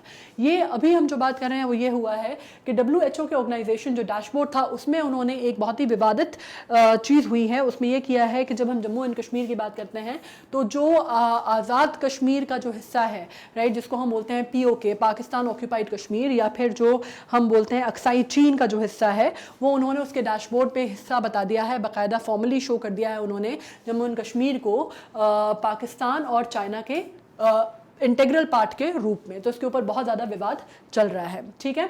India framework regarding geospatial data in 2021 department of science and technology introduce guideline for acquiring introducing geospatial data and geospatial data services including maps. तो basically जो विवाद का कारण है वो ये बहुत बड़ा है, ठीक है। इसके अलावा हम बात करते हैं PM's नेशनल रिलीफ फंड की। PM's नेशनल रिलीफ फंड जो है प्रधानमंत्री has approved in ex gratia for PMNRF, जो कि prime minister's national relief fund है, for the victim of stampede at the Mata Vaishno देवी भवन। माता वैष्णो देवी, अभी आपने सुना होगा कि वैष्णो देवी की जो यात्रा दोबारा से शुरू हुई थी अभी कोविड के बाद, उसमें स्टैम्पीड हो गया था, भगदड़ मच गई थी, जिसकी वजह से लोगों की प्राण गए, काफ़ी लोगों की जान गई। उसके बाद प्रधानमंत्री ने एक्स ग्रेशिया का अमाउंट जो है वो अप्रूव किया देने के लिए।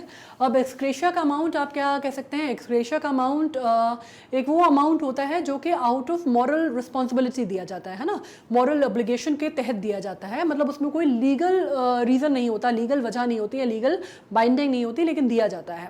जैसे कि आपने देखा होगा कि अगर कोई व्यक्ति है जो कि सरकारी नौकरी करता है ना, जो कि सरकारी उसमें काम करता है, वो अगर उसका निधन हो जाता है, देहांत हो जाता है जब वो नौकरी में ही हो, तब सरकार जो है वो एक्स ग्रेशिया का अमाउंट देती है।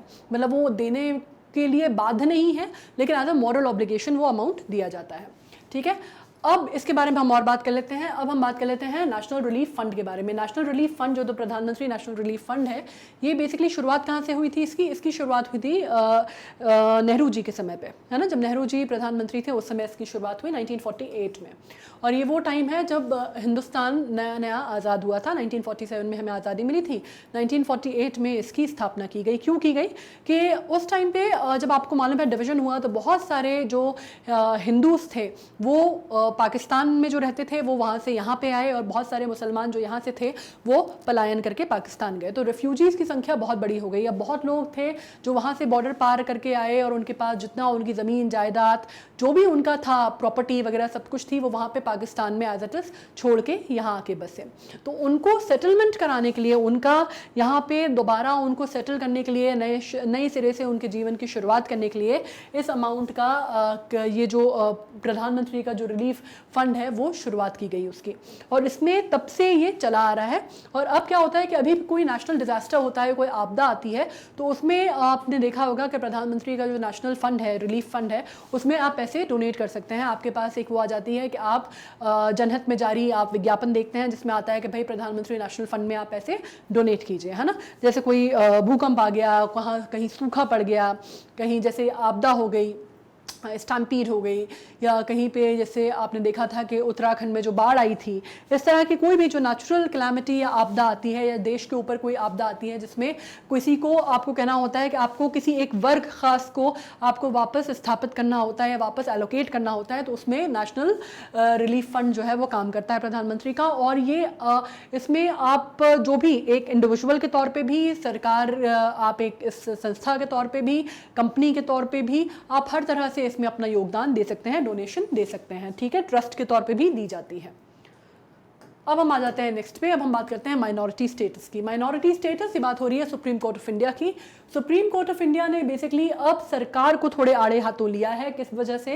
Not taking the stand on the plea seeking identification of minorities. ये एक्चुअली 2020 में एक प्ली जो थी वो लगाई गई थी सुप्रीम कोर्ट ऑफ इंडिया में, और उस पर कोई जिसको बोलते हैं कि बहुत ही कोई सेटिस्फैक्ट्री रिप्लाई, सेटिस्फैक्ट्री आंसर नहीं आया है। इस वजह से सुप्रीम कोर्ट ने सेंटर को आड़े हाथों लिया है और कहा है कि उन्होंने कोई भी आइडेंटिफिकेशन जो माइनॉरिटी है है स्टेट लेवल पे या माइनॉरिटी है, यहाँ पे वो स्टेट जहाँ पे स्टेटस है हिंदूज़ का, जहाँ पे माइनॉरिटी में है, जहाँ पे हिंदूज़ की संख्या जो माइनॉरिटी में है कम है, वहाँ पे भी कोई वो नहीं लिया गया है और माइनॉरिटी को आइडेंटिफिकेशन ढंग से माइनॉरिटीज़ का नहीं किया गया है।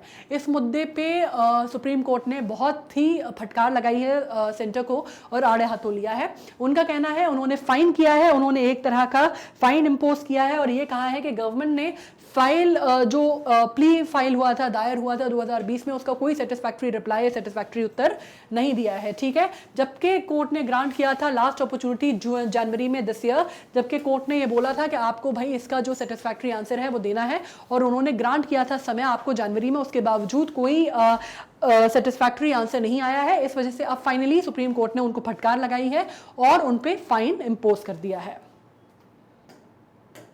अब हम आते हैं 30 years of national commission for women पे, जिसको बोलते हैं NCW, और it was set up as a statutory body in 1992 under the national commission for women act 1990। Objective क्या थे इस कमीशन के? 30 साल इसके पूरे हुए हैं। ठीक है, इसके 30 साल जो पूरे हुए हैं इसमें ऑब्जेक्टिव क्या थे इस कमीशन के? पहला ऑब्जेक्टिव था to review constitutional and legal safeguards for women. इसमें देखा गया कि भाई कॉन्स्टिट्यूशनल के तहत ये जो फ्रेमवर्क है हमारा कॉन्स्टिट्यूशन का, उसके तहत औरतों के राइट्स को कितना देखा जा रहा है, कितना उनके जो राइट्स हैं उनकी प्रोटेक्शन हो रहा है और कितना वो सेफगार्ड की जा रही हैं राइट्स। ठीक है, उसके अलावा ये बताया गया कि रेमेडियल लेजिस्लेटिव मेजर्स क्या हैं, अगर कोई चीज़ ऐसी है जो कि शॉर्टकमिंग है, गाइड जो उनकी जो राइट्स हैं, जो विमेन राइट्स हैं, उनके ऊपर अगर पूरा ध्यान नहीं दिया जा रहा है, कहीं ना कहीं कोई जिसको आप कहते हैं ना कि बीच में कोई गैप आ रहा है या कोई प्रॉब्लम आ रही है या कोई प्रॉब्लम एरिया है, तो उसके लेजिस्लेटिव रेमेडीज क्या हो सकती हैं। ठीक है, दूसरी बात की गई फैसिलिटेट किया जाए redressal of the grievances and advise government on the policy matter affecting women. और इस तरह की चीज़ें देखी गई हैं कि वो मुद्दे जो कि औरतों की ज़िंदगी को, औरतों के आम जीवन को अफेक्ट करते हैं, उन पे किस तरह की पॉलिसीज़ बनाई जा रही हैं, किस तरह के लॉज जो हैं वो इम्प्लीमेंट किए जा रहे हैं, किस तरह के फैसिलिटेट किए जा रहे हैं, रीएड्रेसल मेथड्स क्या हैं, अगर कोई ग्रीवेंसेस हैं, कोई प्रॉब्लम एरियाज़ हैं, तो उनको किस तरह से सॉर्ट आउट किया जा रहा है, उनको किस तरह से एड्रेस किया जा रहा है और कैसे उसको हैंडल किया जा रहा है। तो ये सब कुछ देखने के लिए विमेन कमीशन का गठन हुआ था।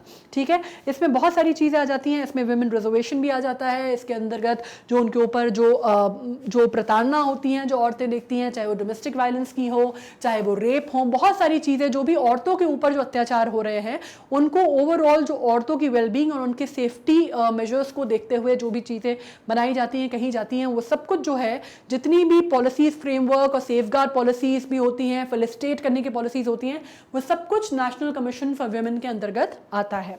तभी आपने देखा होगा कि अगर कहा जाता है कि वही डोमेस्टिक वायलेंस का मुद्दा है या कोई इस तरह की चीज़ है, जब औरतों पे अत्याचार होता है, तो बिल्कुल कहा जाता है कि आप NCW में कंप्लेंट कर दीजिए, NCW की वेबसाइट पे जाके लॉन्च कर दीजिए कंप्लेंट और आपकी बात को, जो आपका रिड्रेसल देखा जाएगा आपके मुद्दे का। ठीक है, अब हम आते हैं कोर सेक्टर इंडस्ट्रीज़ पे। जब हम कोर सेक्टर इंडस्ट्रीज़ की बात करते हैं तो office of economic adviser, department of promotion of industries and internal trade, जिसको DPIIT कहा जाता है, उसने इंडेक्स ऑफ 8 कोर इंडस्ट्रीज़ बताई हैं। 8 कोर इंडस्ट्रीज़ ये काहे पे होती हैं? ये बेसिकली होती है, इनका जो वेटेज होता है ना, उन पे बेस करती है ये कि इनका वेटेज क्या है, मतलब ये हाईएस्ट से लोवेस्ट पे होती हैं। और उन्होंने इसको कहा है ऑफिस ऑफ इकोनॉमिक एडवाइजर ने और department of promotion of industry and internal trade DPIIT ने। अब इसमें 8 कोर सेक्टर इंडस्ट्रीज़ क्या क्या हैं इन ऑर्डर ऑफ वेटेज, जैसे मैंने कहा highest to lowest. Refinery product है फर्स्ट, इलेक्ट्रिसिटी है, स्टील है, कोल है, क्रूड ऑयल है, नेचुरल गैस है, सीमेंट है, फर्टिलाइजर है।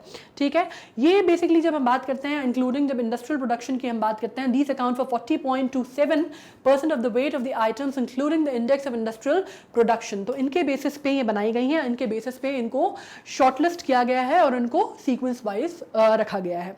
ठीक है, जैसे आपको मालूम है नवरत्न, अगर आपने सुने हो, आपने नवरत्न सुने होंगे ना, कि हमारी जब हम इंडस्ट्रीज़ की बात करते हैं तो उसमें नवरत्न आते हैं, जिसमें हमारे यहाँ सेल भी आता है, BHEL आता है, उसी तरह की हम बात कर रहे हैं कोर इंडस्ट्रीज की। ठीक है, Since these 8 industries are essential, basic and intermediate ingredient in functioning of broader economy, mapping the health provides a fundamental understanding of the state of economy. जैसे मैंने आपको कहा नवरत्न की भी जब हम बात करते हैं तो ये जो इंडस्ट्रीज हैं ये बेसिक बैकबोन आप कह सकते हैं इनको इकोनॉमी की, ठीक है। नवरत्न आप और आपने नवरत्न कहाँ सुना था, आपने अकबर के कोर्ट में नवरत्न सुना था, राइट। तो वहाँ पे वो क्या काम करते थे, वो उनके कोर्ट को जिसको कहते हैं ना कि उनके नवरत्न थे, मतलब सबसे इंपॉर्टेंट उनके यहाँ के लोग थे जो कि उनकी बैकबोन, उनकी जो मिनिस्ट्री थी जिसको आप कह सकते हैं, अगर अकबर का दरबार था उसकी बैकबोन मानी जाती हैं।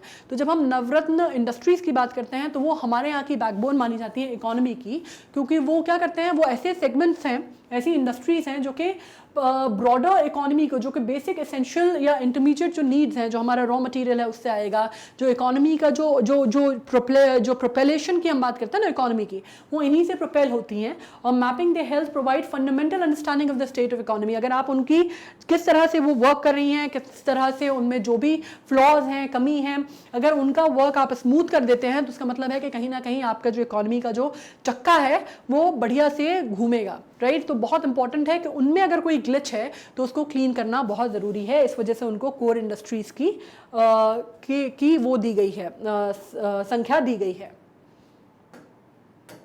अब हम बात करते हैं पीएम मित्र की, जिसका बात कर रहे हैं हम mega integrated textile region and apparel park scheme. अब ये बात हो रही है approved in 2021।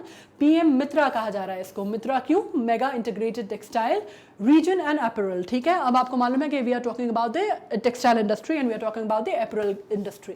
Will offer an opportunity to create integrated textile value chain right from spinning, weaving, processing, dyeing and printing to garment manufacturing at one location. अब ये actually centralise करने वाली बात हो रही है। सेंट्रलाइज करने वाली बात मतलब कि एक ही जगह पे, एक ही लोकेशन पे आपको सारा काम जो है टेक्सटाइल इंडस्ट्री का मिल जाएगा, उसको इंटीग्रेट कर दिया जाएगा। किस तरह से कि वहाँ पे आपको जो उसकी बुनाई है, जो उसकी वीविंग है, वहाँ से लेके जो उसकी प्रोसेसिंग है, डाई किया जाता है, पैकेजिंग है, सब कुछ जो गारमेंट मैन्युफैक्चरिंग है वो सब कुछ एक ही लोकेशन पे होगा, ठीक है। अलग अलग जगह नहीं भागना पड़ेगा। एक लोकेशन पे होने से क्या होगा, पहले वो कॉस्ट इफेक्टिव होगा, सेकेंड वो इंटीग्रेटेड होगा, थोड़ा सा चेन इजी हो जाएगी, उसकी जो चेन है उसको समझना आसान हो जाएगा, थोड़ा सा इफेक्टिव हो जाएगी वर्किंग भी, और कॉस्ट इफेक्टिव तो होगा ही, ठीक है। 7 integrated textile parks will be set up under this scheme. 7 textile parks को सेटअप किया जाएगा। सिग्निफिकेंस क्या होगी, beside attracting cutting edge technology and boosting FDI in the sector, it will reduce logistic cost and create direct employment for 7 lakh. सीधी सी बात है कि अगर कोई चीज़ एक ही जगह पे हो रही है, 10 जगह अगर हो रही है कोई चीज़, तो ऑब्वियसली उसमें लॉजिस्टिक का खर्चा भी आएगा। पहले आपने एक जगह पे कोई चीज़ बुनाई की, आपने वीविंग की, आपने काम किया, उसके बाद आपने वो पूरा का पूरा सामान उठा के दूसरी जगह पहुंचाया, फिर वहाँ पे उसकी स्टिचिंग हो रही है, उस पर डाई किया जा रहा है, फिर आपने वो उठा के तीसरी जगह पहुंचाया। तो आप सोचिए कि कितना लॉजिस्टिक का जो खर्चा है, शिपिंग का जो खर्चा है, कितना ज़्यादा होगा, ठीक है। तो ये इस तरह से अगर हम इंटीग्रेटेड जो सेक्टर्स हैं अगर वो बनेंगे तो उसकी वजह से वो जो कॉस्ट है ना ये कट हो जाएगा लॉजिस्टिक का। इसी तरह से आपकी जो हर जगह पे आपकी जो वर्किंग कैपेसिटी है वो थोड़ा सा फास्टन होगी, ये टाइम आपका जा रहा है वो आपका बचेगा, तो उसमें ऑब्वियसली प्रोडक्शन कैपेसिटी आपकी बढ़ेगी, ठीक है। 2 चीज़ें हो गई। और तीसरी चीज़ क्या होगी, उसमें एम्प्लॉयमेंट जो होगा वो 7 लाख अप्रॉक्सीमेट अभी मान के चल रहे हैं कि जो एम्प्लॉयमेंट होगा वो सीधा नजर आने वाला एम्प्लॉयमेंट होगा, डिस्गाइज्ड एम्प्लॉयमेंट नहीं होगा। तो हम उस चीज़ को फिगर आउट कर पाएंगे कि कितना एम्प्लॉयमेंट किस उसमें हो रहा है और कितनी नौकरियां नई तरह से जनरेट हो रही हैं, ठीक है। अब बेसिकली ये सिलेक्शन कैसे होता है, अगर हम बात करें कि ये जो हम बात कर रहे हैं एरियाज़ की, हम बात कर रहे हैं ये मित्रा पार्क जो यहाँ का जहाँ बनेंगे उन एरियाज़ का सिलेक्शन कैसे होगा। तो बेसिकली इसके लिए बड़ा सीधा तो हमने वो कर दिया है कि जो 7 बनने वाले हैं इंटीग्रेटेड पार्क्स, उसके लिए वो क्या करेंगे, स्टेट गवर्नमेंट्स जो भी इंटरेस्टेड हैं, जो भी स्टेट गवर्नमेंट्स हैं वो इसमें बिडिंग करेंगे, बिडिंग के थ्रू होगा और उनको अपना प्रपोजल जो है वो 15 मार्च 2022 तक भेजना है, ठीक है। और उसके बाद बिड होगी, जहाँ पे भी जिसका नाम आएगा, जिस सरकार का जिसकी जो प्राइसिंग होगी, जो बिडिंग होगी, जिसके हिसाब से जो सूटेबल होगा वहाँ पे ये स्थापित कर दिए जाएंगे, ओपन बिडिंग के थ्रू है, ठीक है। अब हम बात करने वाले हैं export import bank of India की, जिसको एग्जिम भी बोला जाता है, ठीक है। Export import bank of India के एक्सटेंडेड लाइन ऑफ क्रेडिट, इसमें लाइन ऑफ क्रेडिट बहुत इंपॉर्टेंट होता है। एलओसी जैसे यहाँ पे लिखा हुआ है, ये बहुत इंपॉर्टेंट होता है और एलओसी पे ही डिपेंड करता है कि लाइन ऑफ क्रेडिट कितना दिया जा रहा है किसी कंट्री को और कितना कम किया जा रहा है, कितना ज़्यादा किया जा रहा है, ठीक है, इस पर निर्भर करता है। अब इसमें basically LOC of USD 500 million to Sri Lanka for financing the purchase of petroleum product. अब एलओसी जो है, मतलब line of control, sorry, LOC जो है दो होती है ना, एक लाइन ऑफ कंट्रोल होता है और एक लाइन ऑफ क्रेडिट होता है। We are talking about line of credit. तो लाइन ऑफ क्रेडिट एक्सटेंड की गई है श्रीलंका को पेट्रोलियम प्रोडक्ट जो है हमारे यहाँ से, आपको मालूम है ना आयात और निर्यात, तो हमारे यहाँ से पेट्रोलियम प्रोडक्ट आयात करने के लिए लाइन ऑफ क्रेडिट जो है वो बढ़ाई गई है USD 500 मिलियन की, ठीक है, फाइनेंस किया जाएगा। इसके बाद ये जो एक्सटेंड हो गई है, कितना हो गया है, 10 LOCs तक ऑलरेडी हो चुका है श्रीलंका का गवर्नमेंट का on behalf of the Indian government, taking to the value of USD 2.18 billion तक पहुंच गया है। इसको मिला के अब जो टोटल लाइन ऑफ क्रेडिट है वो कितना हो गया है, 2.18 बिलियन USD, है ना, हम US डॉलर की बात कर रहे हैं। अब ये क्यों दिया जाता है, एक्चुअली एक तरह का डेफर्ड पेमेंट मोड है। किस तरह का, कि आपके हमारे यहाँ से आप कोई चीज़ जो ये दिया जाता है, बड़ी बड़ी संस्थाओं को दिया जाता है या स्टेट्स को दिया जाता है कि आप हमारे यहाँ से कोई चीज़ जो है वो आयात कीजिए, है ना, और उसमें हम आपको जो डेफर्ड लाइन ऑफ पेमेंट है, जो क्रेडिट है, वो आप उसको धीरे धीरे करके उसको पेमेंट कर सकते हैं, उस तरह से वो दिया जाता है। इसमें और पढ़ लेते हैं। Established under export import bank of India act, ये किसके तहत किया गया है, एग्जाम को इसको बनाया गया है export import bank of India act 1981 के तहत। और इसमें कहा गया है ये एलओसी जो है, ये लाइन ऑफ क्रेडिट जो है, एक ओवरसीज फाइनेंशियल इंस्टीट्यूशंस को दे सकते हैं, रीजनल डेवलपमेंटल बैंक्स को दे सकते हैं, सॉवरेन गवर्नमेंट जैसे कि अभी हम बात कर रहे हैं श्रीलंका की, ठीक है, और ओवरसीज एंटिटीज को दिया जाता है to enable buyers in those countries to import developmental and infrastructural project, ताकि वो जो इंपोर्ट का जो सामान है जो हमारे यहाँ से इंपोर्ट करें और अपने यहाँ का जो इंफ्रास्ट्रक्चरल जो उनका बेनिफिट है वो उससे उठा सकें, जो उनके ऑब्जेक्टिव्स हैं उनको पूरा कर सकें। Equipment goods and services from India, हम अपनी कंट्री की बात कर रहे हैं ऑन डिफर्ड क्रेडिट टर्म्स, जैसे मैंने कहा कि डिफर्ड क्रेडिट टर्म्स पे दिया जाता है, डिफर्ड पेमेंट पे दिया जाता है, ठीक है। तो ये एक तरह से आप कह सकते हैं कि जब कंट्रीज की बात होती है तो ये कंट्रीज में बिजनेस डीलिंग्स की या सिम्बायोटिक रिलेशंस की हमने बात की थी, चाहे वो मिलिट्री सिम्बायोटिक रिलेशंस हो, चाहे वो बिजनेस सिम्बायोटिक रिलेशंस हो, बहुत इंपॉर्टेंट होते हैं, क्योंकि कोई भी एक इकोनॉमी जो है वो इंडिपेंडेंटली सर्वाइव नहीं कर सकती, उसको दूसरी इकोनॉमी की ज़रूरत पड़ती है। तो कहीं हम कुछ चीज़ें इंपोर्ट करते हैं, कुछ चीज़ें हम एक्सपोर्ट करते हैं, राइट। तो उस तरह से हमारी जो पॉलिसीज़ हैं वो वर्क करती हैं और हमें इसी तरह से फॉरेन एक्सचेंज जो है उसका इनफ्लो इकोनॉमी में बना रहता है, ठीक है। अब हम बात करते हैं 2 new Ramsar sites in India. अब रामसार साइट्स जैसे आपको मालूम होगा, रामसार साइट्स भी बोलते हैं कई लोग इन्हें, कई इन्हें रामसार साइट्स बोलते हैं। रामसार साइट्स जो होती हैं ये बायोलॉजिकल डाइवर्सिटी को बैलेंस करने के लिए बात की जाती है इनकी, है ना। 42 हैं हमारे यहाँ इंडिया में, इसमें से आप कह सकते हैं कि काफ़ी सारी हैं, इसमें लेक भी हैं, कुछ क्लियोलादियो भी है, इसमें पार्क भी है, कुछ जो हमारे यहाँ की लार्जेस्ट मानी जाती है वो सुंदरबन मानी जाती है, ठीक है। अब उसमें से एक और एडिशन किया गया है, ये वेटलैंड्स को होता है, वेटलैंड जो इंटरनेशनल इंपॉर्टेंस के वेटलैंड्स होते हैं वो इसके अंदर आते हैं। 49 साइट्स हो गई हैं अब इंडिया में, पहले 42 हुआ करती थी, अब उनको बढ़ा के उनकी जो नंबर है वो बढ़ के 49 साइट्स पे आ गया है। अब इसमें हम बात करते हैं खिजादिया वाइल्ड लाइफ सेंचुरी जो है, इसमें फ्रेश वाटर वेटलैंड आ गया है जो ऐड किया गया है फिलहाल गल्फ ऑफ कच्छ में। और इसके अलावा दूसरा जो है वो एंडेंजर्ड, ये जो है इसकी जो इंपॉर्टेंस है वो क्या है वेटलैंड की, इसकी इंपॉर्टेंस ये है कि ये एक तरह की जो प्रोवाइड करता है habitat, natural habitat, endangered parlours को करता है, फिश ईगल को करता है, वल्नरेबल जो कॉमन पोचार जो एक तरह की डक है उसके लिए नेचुरल हैबिटेट है, डाल्मेशियन पेलिकन्स के लिए है, ग्रे लैग गूस के लिए है और कॉमन क्रेन के लिए है। तो इनका नेचुरल हैबिटेट है और बायोलॉजिकल डाइवर्सिटी को सेफगार्ड करने के काम आता है। और दूसरा जो है वो है Bakhira wild life sanctuary, fresh water Marsh है, संत कबीर नगर डिस्ट्रिक्ट में यूपी के, ठीक है। इको सेंसिटिव जोन है जिसको प्रोटेक्ट किया गया है वाइल्ड लाइफ प्रोटेक्शन एक्ट के अंतर्गत, जो कि 1972 की बात कर रहे हैं हम। और ये काय को वो करता है, काय का नेचुरल हैबिटेट माना जाता है, ये माना जाता है इजिप्शियन वल्चर का, वल्नरेबल ग्रेट स्पॉटेड ईगल का, कॉमन पोचार्ड का, वॉर्म फ्रैंकलिन का और वुली नेकर्ड स्टॉक का, ठीक है। तो बेसिकली इनकी जो बनाए जाते हैं ना ये साइट्स, ये इसलिए बनाए गए हैं ताकि जो वेटलैंड्स हैं और जो कि बायोडाइवर्सिटी है उसको सेफगार्ड कर सकें वर्ल्ड में, ठीक है। और हमारे यहाँ पहले अभी तक भी बहुत रिसेंटली तक भी 42 थे, अब उनकी संख्या बढ़ के 49 हो गई है। और जैसे मैंने कहा कि सुंदरबन हमारे यहाँ का लार्जेस्ट साइट मानी जाती है। अब हम आ जाते हैं ग्रीन हाईवे पॉलिसी पे 2015 की। Under the policy 244.68 lakh plants have been planted up to December 2021 across 869 NH projects having length of 51,178 kilometre. मतलब ये प्लांटेशन की बात कर रहे हैं, जो कि आपने देखा होगा जब आप हाईवेज पे ट्रैवल करते हैं, है ना, जब आप लॉन्ग रूट पे कहीं ट्रैवल करते हैं तो आप स्टेट हाईवेज या नेशनल हाईवेज क्रॉस करते हैं। तो जब आप हाईवेज की जब हम बात करते हैं तो आपने देखा होगा दोनों साइड पे प्लांटेशन का काम जो है वो चलता है। दोनों साइड पे प्लांटेशंस लगे होते हैं, पेड़ लगे होते हैं और उन पे मार्किंग्स होती हैं उन पेड़ों पे, और बीच में भी कई बार होते हैं, राइट। तो उनकी बात की जा रही है कि आपको अब ग्रीन हाईवेज बनाने हैं, आपको दोनों तरफ हाईवेज के प्लांट जो है वो लगाने हैं। और इसके अंतर्गत क्या किए गए हैं, 244.68 प्लांट जो है वो प्लांट किए गए हैं 2021 तक। और वो कितने प्रोजेक्ट्स के अंतर्गत हुए हैं, 869 नेशनल हाईवे प्रोजेक्ट्स के अंतर्गत किए गए हैं, जो कि कवर करते हैं कितना लंबा डिस्टेंस, जो कि कवर करते हैं 51,178 किलोमीटर्स का डिस्टेंस। ठीक है, green highways plantation, transplantation, beautification and maintenance, इसके अंदर तीनों चारों तरह के काम होंगे। एक तो आपका प्लांटेशन भी होगा, ट्रांसप्लांटेशन होगा, ब्यूटिफिकेशन होगा। जो हाईवेज का ब्यूटिफिकेशन किया जाता है, आपने देखा होगा कि बीच के जो डिवाइडर्स होते हैं उनमें भी प्लांटेशन का काम किया जा रहा है आजकल। ठीक है, ताकि वो जो ब्यूटिफिकेशन है वो दिखने में भी खूबसूरत लगे। ऑब्वियसली ग्रीन बनाने का तो काम किया ही जा रहा है, पर्यावरण का तो काम है ही है, और ब्यूटिफिकेशन का भी, और उनको मेंटेनेंस किया जाए। मेंटेनेंस मतलब कि एक बार आपने लगा दिया तो ऐसा नहीं है कि वो मर जाए, आपको उनको मेंटेन भी करना है। तो ये काम भी इसके अंतर्गत आता है। और 2015 aims to promote greenery of corridors across all national highways of the country.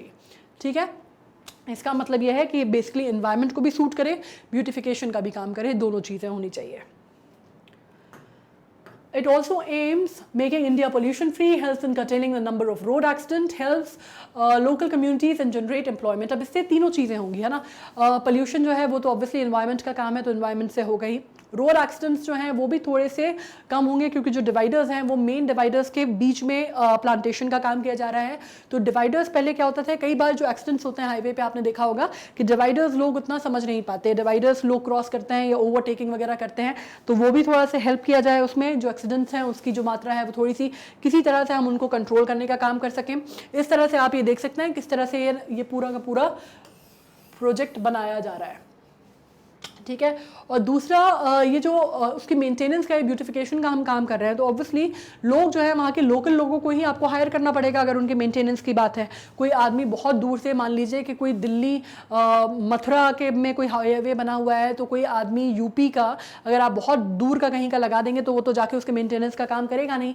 तो उसका मतलब यह होगा कि वहाँ के जो लोकल हैं, लोकल कम्युनिटीज़ को आप हायर करेंगे ज़्यादा, और इससे एम्प्लॉयमेंट भी जो है वो जनरेट होगा, लोगों को जो काम है वो मिलेगा और वो अपना रोजी रोटी अच्छे से कमा पाएंगे।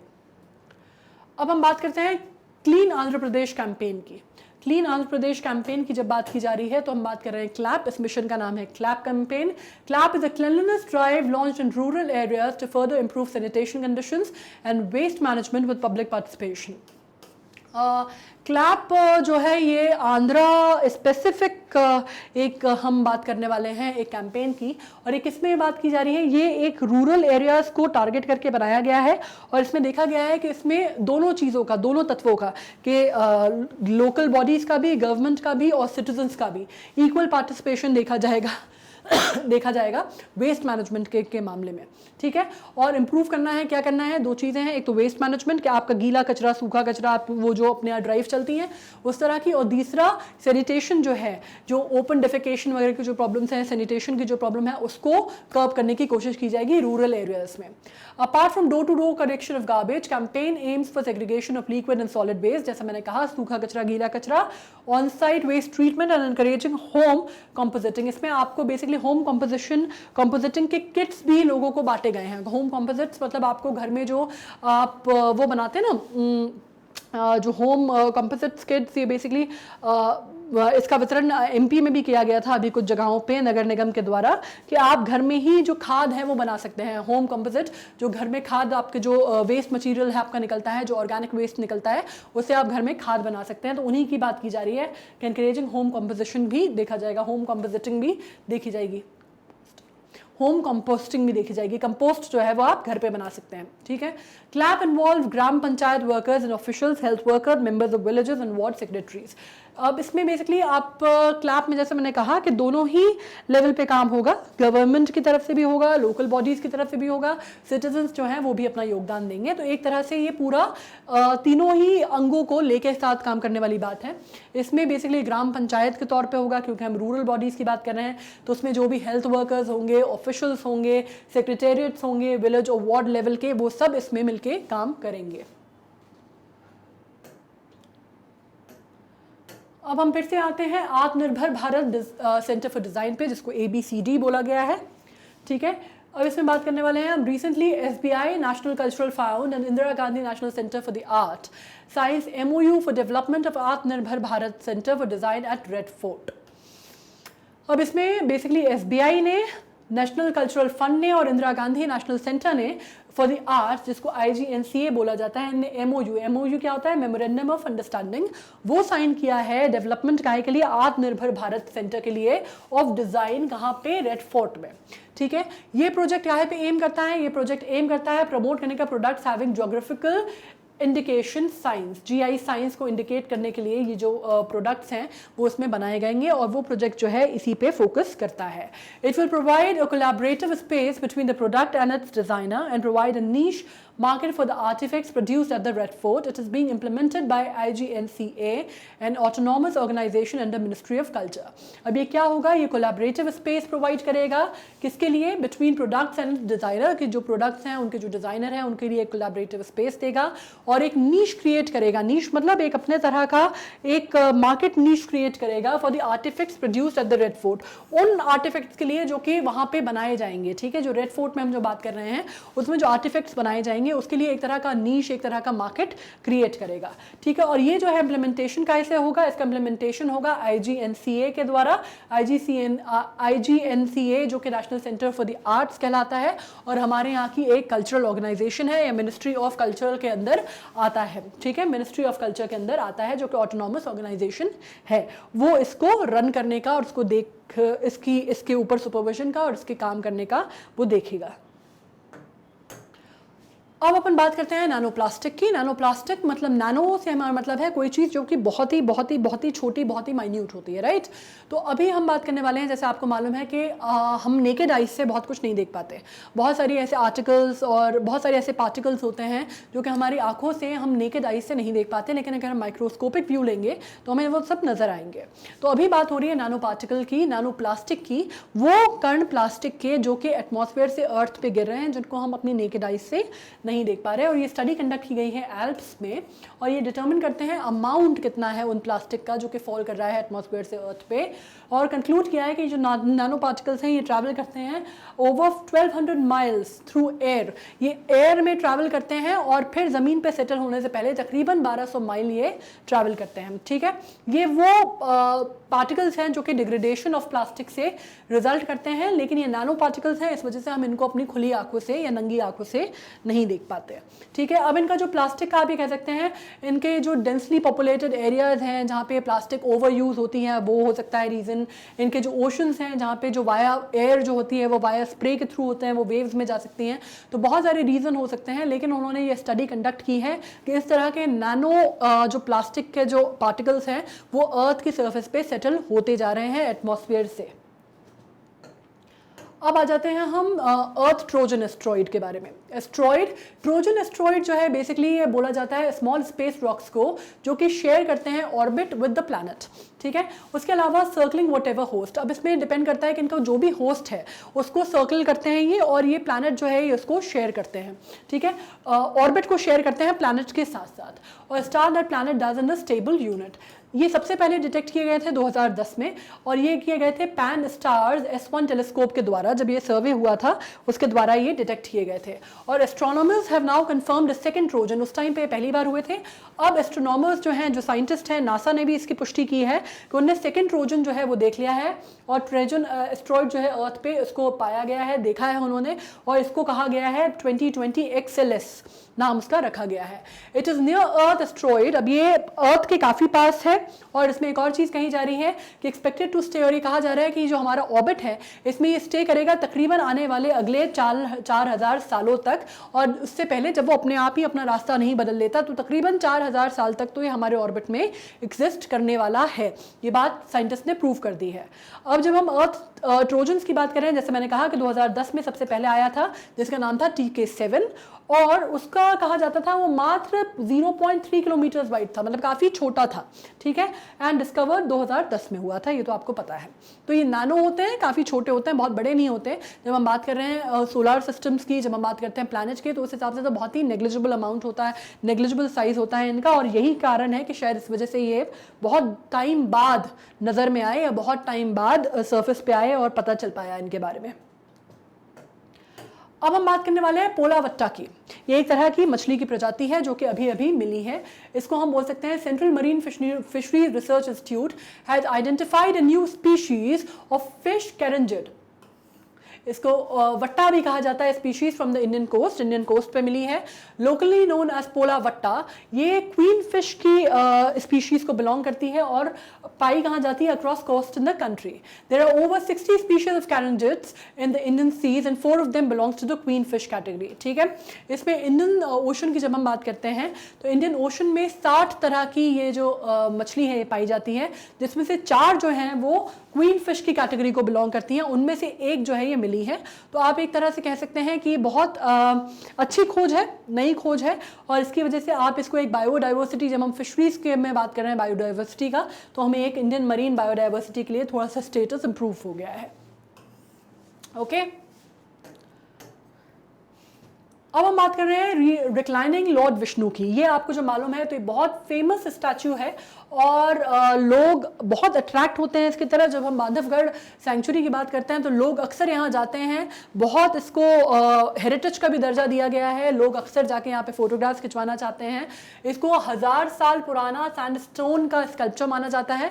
बांधवगढ़ नेशनल पार्क जो कि नेशनल सेंचुरी जो कि टाइगर रिजर्व है, कहाँ पे, मध्य प्रदेश में, स्टेट ऑफ मध्य प्रदेश में, ठीक है, वहाँ पे ये है।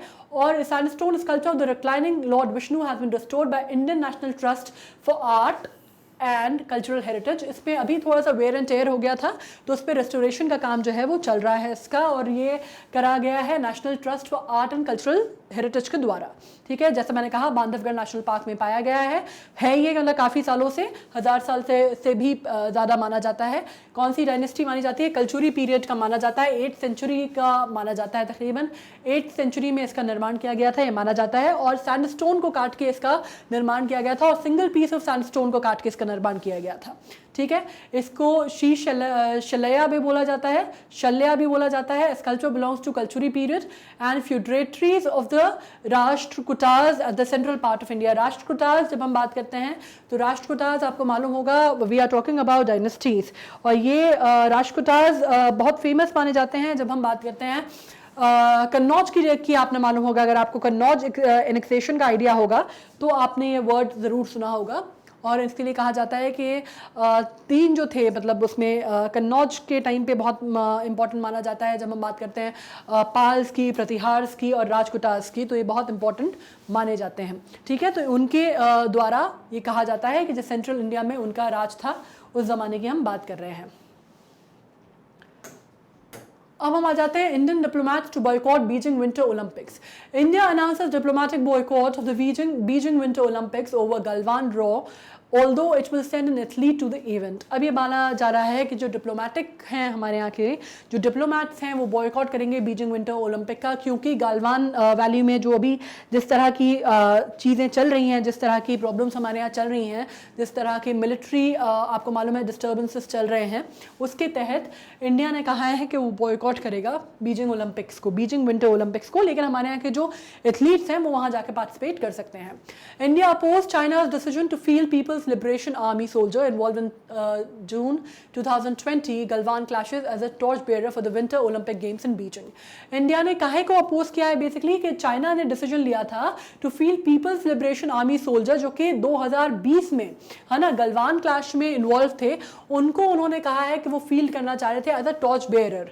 तो उस पर हमने बहुत कड़ा विरोध जताया क्योंकि ऑब्वियसली हमारे बहुत सैनिकों की उसमें जान गई और क्लैश था, बहुत सीधा सीधा से हेड टू हेड क्लैश था इंडिया का। और इस पर हमने कहा है कि भाई अगर वो टॉर्च बेयरर रहेंगे तो हम जो हैं हमारे जो डिप्लोमेट्स हैं जो डिप्लोमेटिकली हम उसको बॉयकॉट करेंगे। ठीक है। Other countries including the US, Japan, Australia, United Kingdom and number of European countries have also announced their plan for diplomatic boycott in protest of China's restriction on population in Xinjiang and other human rights abuses। और बाकी भी जो countries हैं उन्होंने भी अपना जो विरोध है वो जाहिर किया है, प्रदर्शित किया है, लेकिन उनका रीज़न ऑफ कोर्स बहुत अलग है। उनका रीज़न कुछ उनके पर्सनल जो अब्यूज़ हैं, ह्यूमन राइट अब्यूज़ हैं, उनको लेकर है। हमारा जो है वो गालवान को लेकर है। ठीक है। तो रीज़न ये है कि बॉयकॉट काफ़ी सारी कंट्रीज़ ने बोला है, बहुत सारी कंट्रीज़ ने कहा है कि उसमें आप मान सकते हैं बहुत बड़ी कंट्रीज़ का भी नाम है, यूनाइटेड किंगडम का नाम है, यूरोपियन कंट्रीज़ में जापान में यूके का नाम है, उसके अलावा जापान ने अपने आप में बोला है, ऑस्ट्रेलिया ने कहा है, यूएस ने अपने आप में कहा है। तो काफ़ी सारी कंट्रीज़ हैं जिन्होंने ये बोला है कि भाई वो बीजिंग जो विंटर सेशन है, विंटर जो ओलंपिक्स हैं उनको बॉयकॉट करेंगे। अब हम बात करते हैं other effective area based conservation measures, site tag. ठीक है। Aravali Biodiversity Park in Gurugram was declared as India's first OECM site, which is basically what? Other effective area-based conservation method measures site tag. Biodiversity Park in Aravali Ranges was once mining site, left wasted and scarred after mindless quarrying. It was later rehabilitated by government, people, corporate supports. OECM tag is conferred upon the area of rich biodiversity outside of the protected areas like national parks and sanctuaries for effective in situ conservation। ठीक है।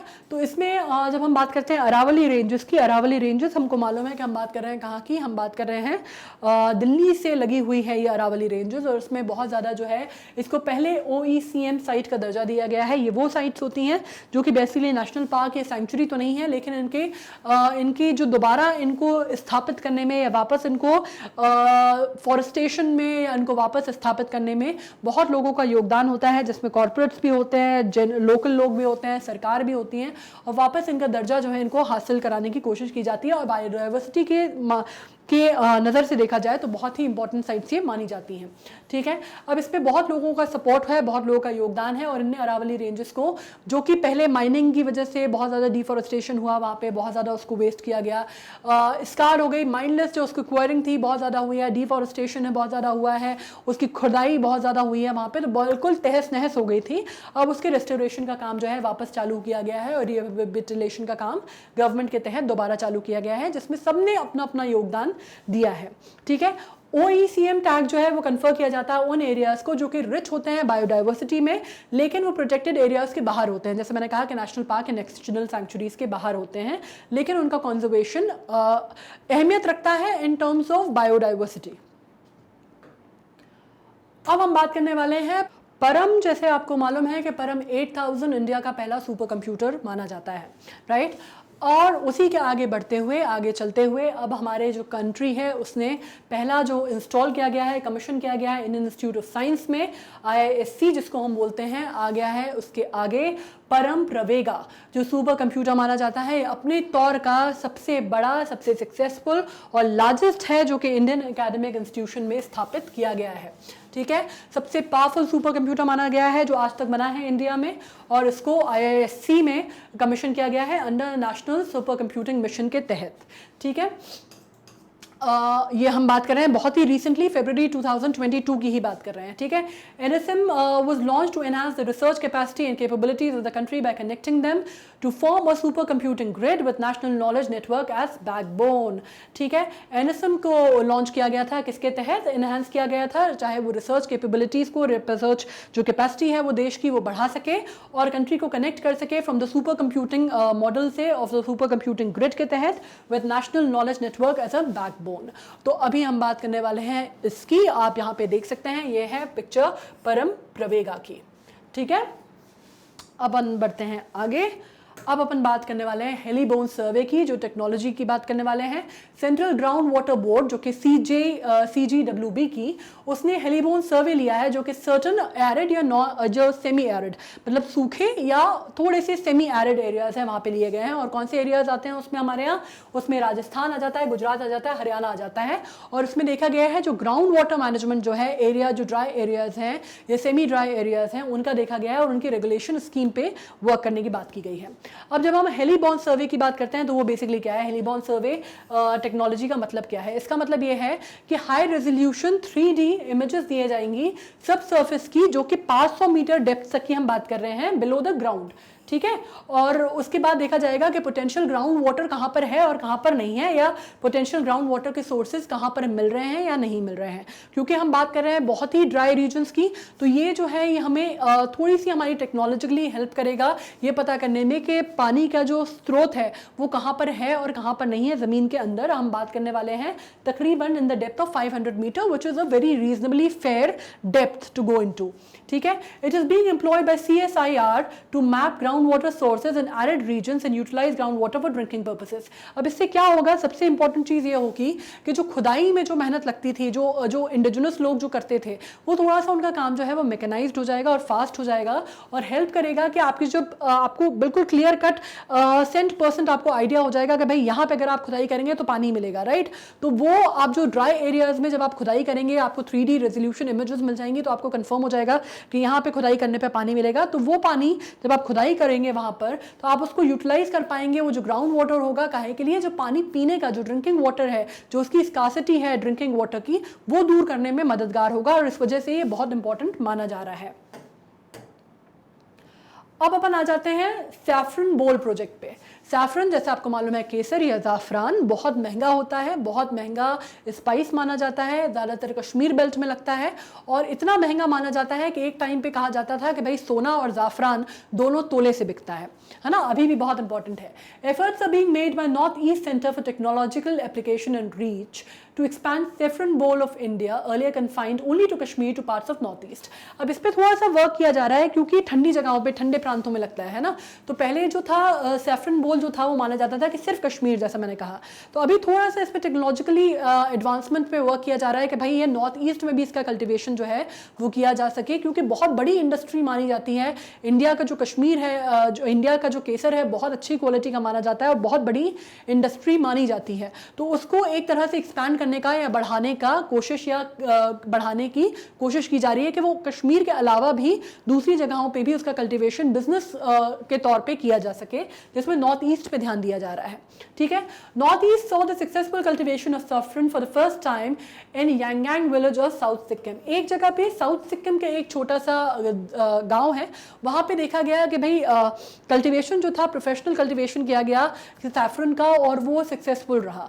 उसकी जो खेती है वो हो पाई है और इस वजह से थोड़ी सी जो एक उम्मीद की किरण है वो नजर आई है। वरना केसर एक ऐसी चीज़ थी जिसको आप अगर कश्मीर से बाहर या उस ऑल्टीट्यूड से बाहर ले जाएं तो नॉर्मली पनप नहीं पाता था, मर जाता था, ठीक है। अब बात हम करते हैं अबाउट सैफरन बोल project. Under the project, nectar has identified few locations in Arunachal Pradesh and Meghalaya for saffron cultivation. Site identified in Meghalaya under the said projects are Barapani, Cherrapunji, Mosmai, Shillong and Lalingtop। बहुत सारे areas जो हैं उसको workout करने की कोशिश की गई है। तो सैफरन बोल प्रोजेक्ट के अंडर क्या किया गया है, उनने कुछ लोकेशंस को फाइनलाइज करने की कोशिश की है। जैसे सिक्किम में एक जगह पे हमने बात करी ली, उसके अलावा अरुणाचल प्रदेश में बात की गई है, मेघालय में कुछ ऐसे एरियाज देखे गए हैं जहाँ पे ऐसा लगता है कि अगर उनकी जो हवा पानी है वो थोड़ा इस तरह का किया जा सकता है कि सैफरन कल्टिवेशन को एड करेगा या सैफरन कल्टिवेशन वहाँ पे अच्छे से हो सकता है। तो अभी उसके अंतर्गत जो लोकेशंस हैं वो फाइनलाइज की गई हैं, ठीक है। और इससे ये उम्मीद की जा रही है कि अगर ये सक्सेसफुली हो जाता है तो हमारा जो सैफरन एक्सपोर्ट है और उसके थ्रू जो फॉरेन एक्सचेंज है वो काफ़ी रेगुलराइज हो सकता है, काफ़ी अच्छा और बहुत इफेक्टिव हो सकता है, ठीक है।